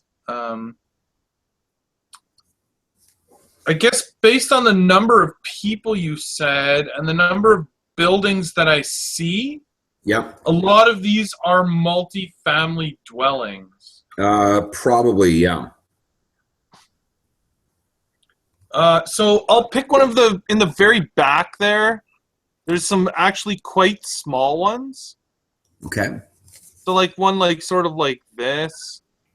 Oh yeah. Okay. Oh yeah. That's cool. So he's like, they have their own house, which his stepfather is very proud of the fact that he has a house. Like he's a successful enough blacksmith at the forge that he has his own home for them. I love that. It's something he's very proud of. That's awesome. Okay. So this is the first month. Now, we can use, do you guys want to use fantasy, sci-fi, like month names, or do you want to use just regular, Gregorian calendar or whatever, or Julian calendar names? Which would you prefer? No matter to me. If you've got them prepared to use, go ahead with the fancy ones. Okay. Steve, any preference one way or the other? No, not at all. Okay. So we're going to do fantasy names then. All right. So beginning of the year. So this would be in winter. This is the month of Abadius. So for the month of Abadius, what I would like you guys to describe for me is what your downtime activities are going to be. Now, the downtime activities, there's a good kind of cool selection of what you can do. We're going to have 2 years worth of these. So you can sort of plan for that you are going to have effectively 24 rounds of this. Now, this might be interrupted by different events. Oh, shit. One other thing I wanted to do, guys, is each of you needs to tell me about one important NPC who relates to the other player's characters. Does that make sense? Yeah. And what the idea is, before you came on, Steve, I was talking to Jeff about this. The idea was that this would give you guys basically backup characters in the event that one of your characters dies. The idea is that someone who's going to step right. Yeah. Nice. And we always give birth to another one as we lose them. Exactly. Yeah.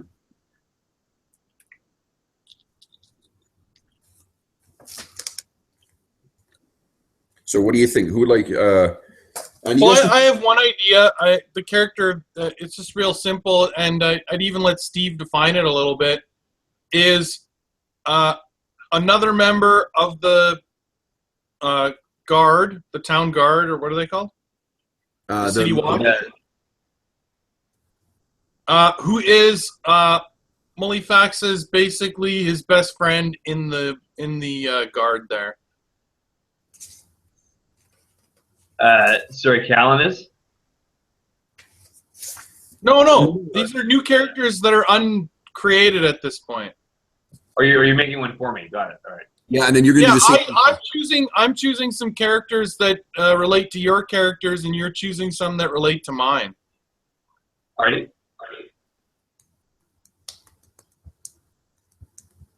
So I'm inventing that Mulifax has a friend at the guard, at the city guard. Sure. All right. I'm not defining my character any more than that yet, but I think there should be something like an oracle or something that has a connection to. Wait a second. What's Tor's deal? What is Tor? Tor is he's a Callan, whatever it's called. Kellid, yeah, barbarian. Right. Yeah. Oh, so Steve, you missed his story. So, his real father was a barbarian, and he would go out and gather sky metal from around the region and bring it back to the forge and sell it to the blacksmiths there. And when he was out one time, Tor was with him, and his father was killed by a rival barbarian tribe leader. And so, what's that? The Bloody Gars. You're from the Black Horses, and that guy was Yeah, from I'm from the Black Horses, and one of the Bloody Gars killed my father. And basically, because of this relationship he had with one of the blacksmiths at the Torch, he was a kind man, and he took in myself and my mother and took care of us. And eventually him and my mother married and have had another child who is my stepbrother. Mm. And so now I've been working and living in Torch and being raised to be a blacksmith there. But my true calling is as a barbarian to follow my father's footsteps and be an explorer in the lands. Interesting. So that's who he is. Well, all right.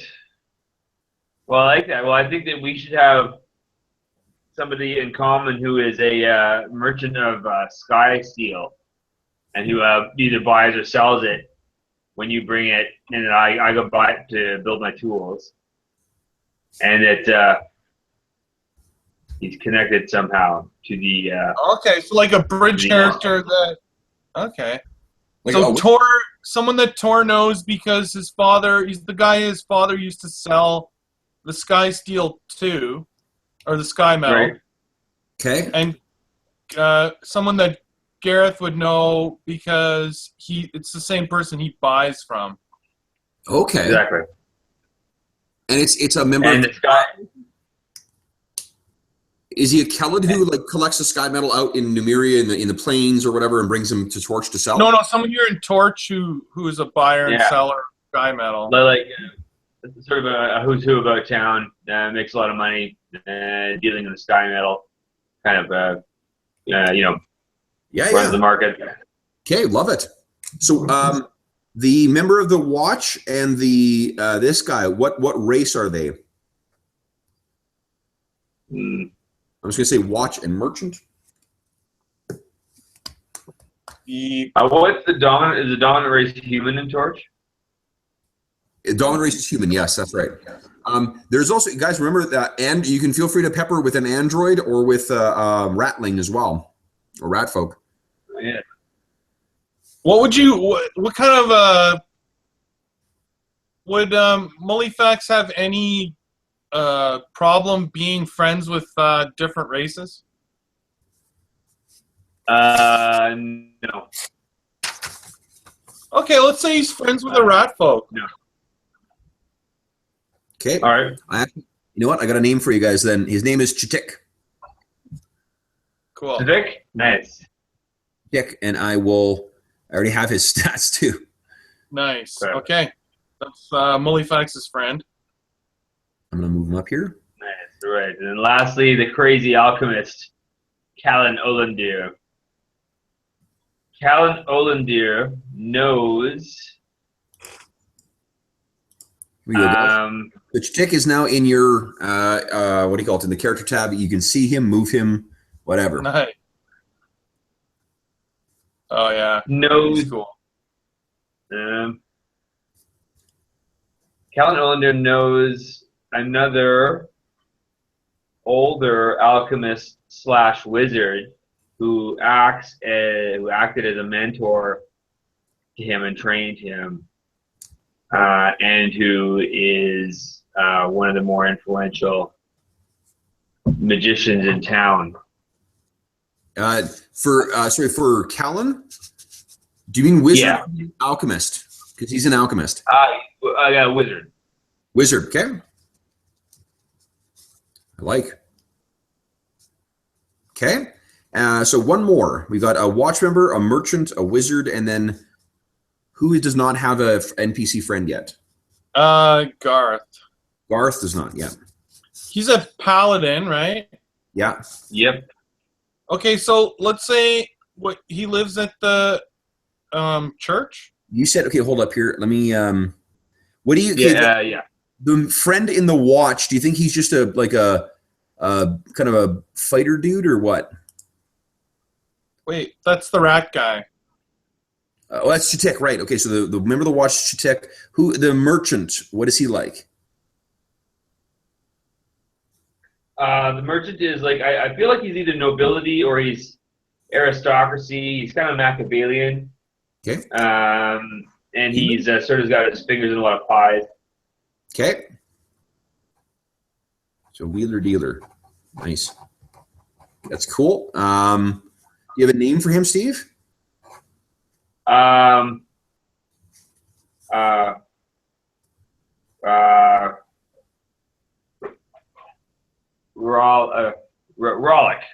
Rollick. Okay. Love it. R-A-L-E-C. R-A-L-E-C. Rollick. Okay. So we got the watch with that. The wizard. Tell me about the wizard. The wizard is a studious old master who is seeking, as any sort of good wizard does, to ensure that there's balance in the universe. But he also has a tendency to take in sort of some wayward students, and Callan Olendir is a bit of a nut, but he took him in and taught him some arts, and he was a talented student in alchemy. And that's where he learned to do it. This is also the guy who taught multiflax. Is this? Yep. Okay. All right. What race is he? He could be, if you want to make, because I love doing this playing against type, he could be one of the original dwarven settlers out here. Why not? All right. Okay. And do you have a name for him?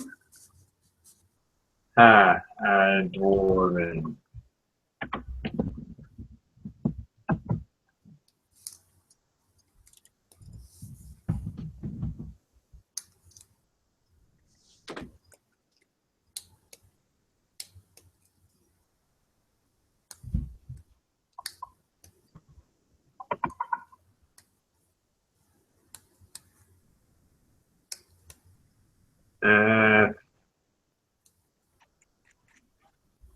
Grendor.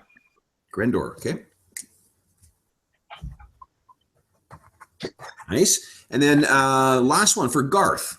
Who's the NPC friend there? Okay, so I'm thinking that it is someone else that is at the church or temple or wherever Garth is. And he is the person that Garth has religious debates with all the time. Okay. So they love to debate the finer points of their religion. Okay. He's not another paladin. He's like the priest or the cleric or whatever there. Okay, so he's like another what do you call it? Another acolyte, maybe? Yeah. Okay. What's his? What race is he? Is he human? Yeah, he's probably human, man. Okay. And what is his name? His name is Joe. Joe? Or Joseph? I don't know. Joseph? Okay, yeah, no, that works. Joe. Rival acolyte. Okay, interesting. All right, so for the first month, guys, here's what you get to pick. So these are the kind of things you can do with your downtime. You can craft something. So basically, if you spend, let me think here. Every day of downtime you spend crafting. You can craft one or more items with a total market value not exceeding 5 GP, and you must spend half the total market value. So effectively, in a 30-day period, that means you can. It's about 150 gold worth of stuff. You can create, you can craft, but it takes 75 gold of what do you call it? Of income. While you're crafting, you can maintain, basically you maintain a modest lifestyle without having to pay the 1 GP per day. So that's one thing you could do, is just you can craft stuff, and that allows you to get through your month without having to, incur any debts. You can practice a profession. So if you've got a performance skill or something like that, or you're proficient with some kind of, actually, I don't think you are. No one's proficient with performing, and no one's proficient with anything like that, so we'll ignore that. You can recuperate, which is you can try and spend time to recover from long-term injuries.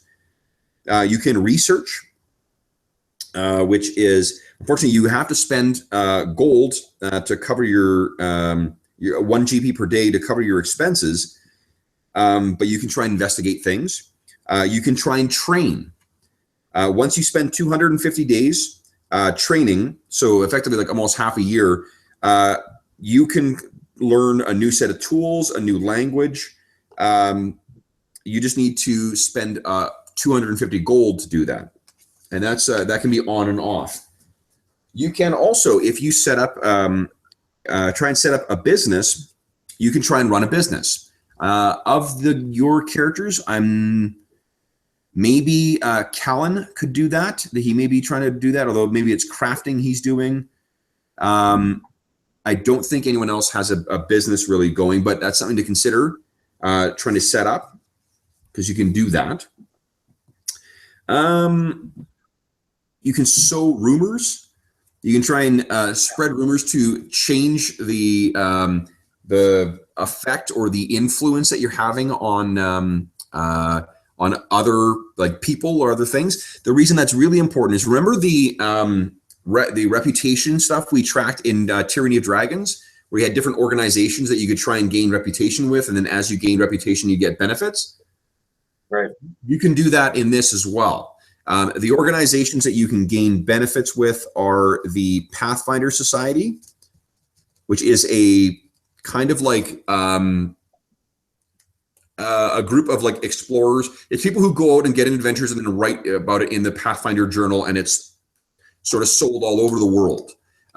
You guys have heard about them. You've maybe seen one Pathfinder, a member of the society before, but so that's one. There is the Technic League, which you can try and gain an allegiance with, but again, those guys are kind of scary. So it's akin to like trying to get in with like the Red Wizards of Thay in Forgotten Realms, or like, you know, the Mouth of Sauron or whatever. Like, so it's not a super goodly, a good allied thing. What would be the other ones? I don't think there are. Oh, the Kelid tribes. You could try and spend time allying with or building your reputation with. And what would be, there's got to be at least 4 in here. So what would be the other one? Maybe the Church of Bree will be another. Mm. Oh, yeah. And actually, indirectly, I'll say, yeah, no, that'll work. The Church of Bree. Okay, and then if you have any other ideas for what you wanted, you could do, you can feel free to pitch them, and I'll tell you whether you can do them. So, for the month of Abadius, here's the event for the month of Abadius. The month, beginning of year, there is, the town council is putting on the New Year's Ball. There's a big celebratory event that's being put on. It's the, closest to the coldest time of year, so everyone's sort of getting together, and they're putting on, with the sponsorship of Garmin Ulreth of the Silver Disc Hall outside there, they're putting up a big tent. They're bringing in, setting some bonfires and stuff like that, and everyone's going to have a big ball, so there's a big, essentially a dance.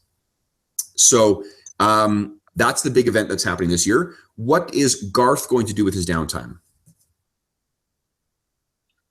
Garth is always dedicated, likes to pray and build things, because you should always be working and building, not idling your time away in this universe. And so he often tries to make, as I said before, sort of sky metal items, relics and icons and weapons and armor. Okay. Here's what I'm gonna say, guys. Service of. To make it a little more interesting, what I'll say is that you can make a crafting roll every. If you're going to craft, you make a crafting roll. If you beat 20, then you'll gain 5 GP. You'll earn another 5 GP for your character. Okay. Generate 5. Hold on. 1 second. My volume is messed up. Okay. What is it? It's on top of whatever your, on top of maintaining your what do you call it? Your so you can make 5 GP. you can make on top of covering your expenses, you can also earn 5 GP. That sounds good. Yeah, let's do that. Okay. Why don't you make a Smith tools roll? So just go on the character sheet, Steve, and click on your Smith tools. Bam. Character sheet. Going down. You can double click them to minimize them if you can keep them open on the screen. Right. Where are my Smith tools? There they are, and just click on them. Yep. 21. Nice. Kaboom. So you gained 5 GP. Add 5 GP to your character sheet. Callan, what are you doing for the year or for the month? Coldest month. Okay, so his girlfriend's name is Celia. Okay. That is the girl that Tor is also in love with. Okay. So Kellen is spending the month studying and preparing to take Celia to this ball. Does Celia love him? I think so, yeah. I think at this point she does love him. You think so? Yeah, I would say she does. Okay. Awesome. Okay. So, so you're going to spend the time researching? Yep. Okay. Is there anything in particular you're trying to research, or? Well, so wait, are we starting the 2 years? Yes, this is for that first month for Abadius. Abadius is in that month. There's going to be the ball, which it sounds like you're going to take Celia to that thing. But what's your downtime activity you want to spend during that? What research means is you can try and go to a library or to some other place where there's going to be a font of knowledge that you can access and try and try and find an answer to a certain question or something like that. Okay, I see. I'm not sure you've got. He's really into looking for new chemicals that he can create to expand his consciousness. Oh yeah, right. Because he's a psychonaut. So he believes that one might exist that he could find that would allow him to speak to his dead father. Oh, interesting. Okay, why don't you make a Arcana check for me? Let's see how he does on it. Okay. So you're you speak to Connor. Connor Bain, incidentally, looks like this.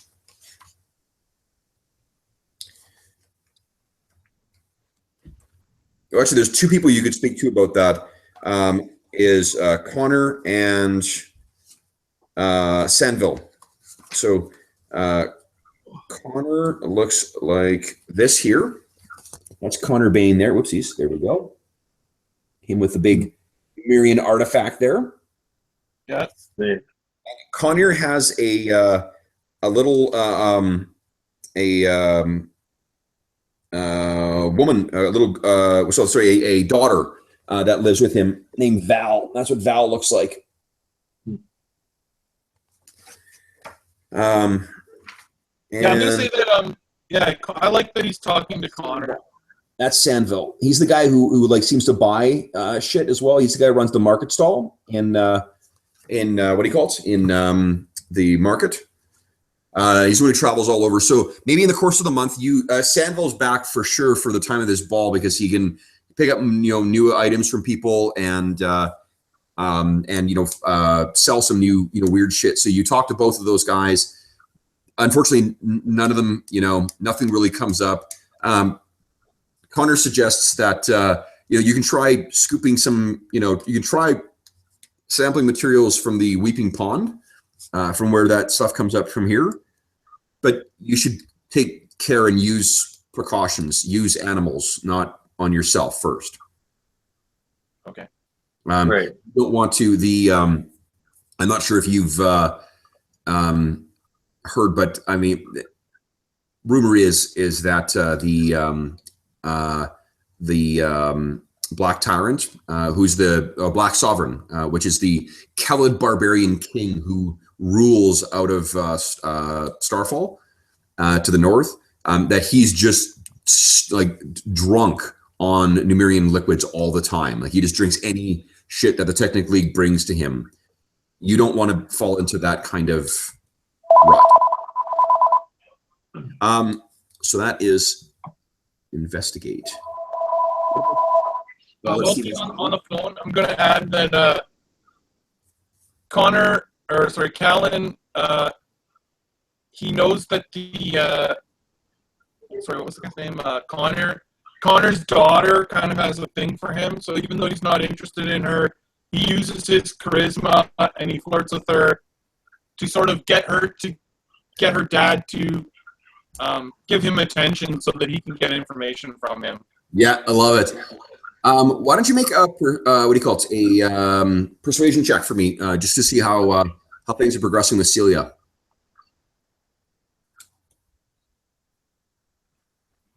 Nice, really well. Yeah, great. Okay, Steve, what is Steve? You there? I'm here. What is multi-factor for the year? For the for the month? Mulaflax is he's working with the guard, and he sort of tends to his affairs and sort of trains his art. He's a bit of a martial artist, right? And he's got to keep in shape for his job. But otherwise, he's a little bit too old for sort of partying, and he sort of feels like he's kind of on a bit of a mission to protect, this place, which is kind of a sacred, oasis in a bit of a bad world. Okay. So, yeah, absolutely. Okay, cool. So it's probably not it's not a great month because it's cold as fuck for all of Badius, but yeah. So he just does his job. So he maintains his so it does job. What about Tor? What's Tor going to do for the month? Okay, so what was the name of the guy that Steve invented? The merchant. Yeah. Relic. Okay. So Tor over the course of this 2 years, Tor wants to try and continue to build a relationship with the clan that his father's from. What are they called? What do you call it? Black Horses. The Black Horses. And his goal is to start a business. He wants to get all of the the forge masters, or like sort of the role that his father does. Okay. He wants to kind of create a little bit of a co-op for them. So, get money from all of them and use it to buy the sky metal directly from the barbarians, so that they can get it from him at a discount as opposed to this merchant. So he's like kind of he wants to start an opposing business to this merchant character. Yeah, I love it. So I'm going to basically undercut him. So what that's going to do is I'm going to suggest that it's at the ball. There's going to be some folks who come in. So there's going to be Black Horses who make their way in here for the for the event. So you'll have an opportunity sort of to meet with them and whatever at the ball and try and foster that relationship. Now you can choose to just take the 1 point of renown that you would gain for it, or you can try and make a check. If you roll less than 10, you're going to get no renown for it. If you exceed 10, you're going to get your 1 point. If you exceed 15, you'll get 2 points. And what skill is that? Persuasion. Unless you can convince me there's another skill that would be appropriate. Yeah, no, I think it's persuasion. I'll roll. Sure, that's fun. Oh my God! I rolled a 1. Okay, so describe for us what sort of happens at this ball. So everyone kind of gets there. There's the big celebration. You can see. Okay, so he goes to this ball, and he's having this conversation with these barbarians, and everything is going quite well. And they're sort of buying into his idea of cutting this other guy out. They're liking it, but then Callan comes in with Celia, and they're dancing, and he starts getting more and more distracted. And there's sort of this moment where Callan kisses her on the dance floor, and Tor just loses it, and his jealousy overtakes him, and he basically bursts onto the dance floor and makes an embarrassing scene, and sort of all the nobles are upset, and he's sort of removed from the party. Okay. And the barbarians are kind of rethinking getting into business with this hot-headed kid who obviously can't control his emotions. So they're. I love that. Okay, so I'm going to go back to Multiflex again. Multi, one of the things you're doing is you are also training a new militia member. You guys have cadets that are actually training with you guys. There's about 5 new people, and they're all sort of they sort of rotate through who's giving them the apprentice, and they're scheduled to graduate in 2 months. So you're showing this kid around, and during the council's ball is one of the big, the New Year's ball is one of the big events in Torch throughout the year. So you guys are first, sort of, walking outside and kind of keeping an eye on the Copper Tavern, or whatever is the Copper Coin, the one tavern, and the town at night is always illuminated by that lavender or purple glow from the the eponymous torch that jets up at all times. And would you please make a perception check for me? Perception. For Multifex, please. You got it. Coming up. Oh, I don't know that the skills are in here. The perception. Yep. Is Yep. If you just if you go into Multifex on the first page on core, and you scroll. Oh, there you go. Yep. No, I see that. Okay. Perception and rolling. What'd you do? Whoa! Pow, 19. Okay. Yeah. So as I mentioned, there are 2 around this region. There are 2 main kind of Kellid tribes. There are the Black Horses, and there are the Bloody Gars. Bloody Gars are further south, closer to that place called Hajo Thakados. Now, what you get there, Steve, is you sort of walk over and you got your your rifle over your shoulder, and you're talking to this young kid whose name is going to be Tyrric, Tyrric. So you're telling, sort of what sort of instructions would you be given to this kid to as you're, seeing all this shit or overseeing this stuff?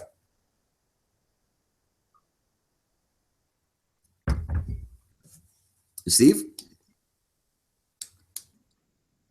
Steve, can you hear us? Yep. Oh, sorry. What? Sorry? What sort of instructions do you think that Multifax would give to this kid? Like, what sort of pointers is he giving him at this point? Right. Ooh. Well, he's a pretty hardened old warrior, so he's going to try to, but he's not mean or cruel, but he wants to sort of toughen the kid up. So, I mean, he sort of insists on sparring a kid with the kid and whacking him with his stick in order to toughen the kid up. Okay. So what you do is you sort of the kid seems to be sort of just paying it, sort of not paying attention and sort of just taking in the whole crowd and a little wow, there's people who aren't from here who are here and holy hell, I didn't know she could look that good. and he's sort of like, hey, pay attention. You gotta focus on the details. And like, for instance, and you point at one group of Kellids and you point at another group of Kellids. He's like, do you know the difference between the two?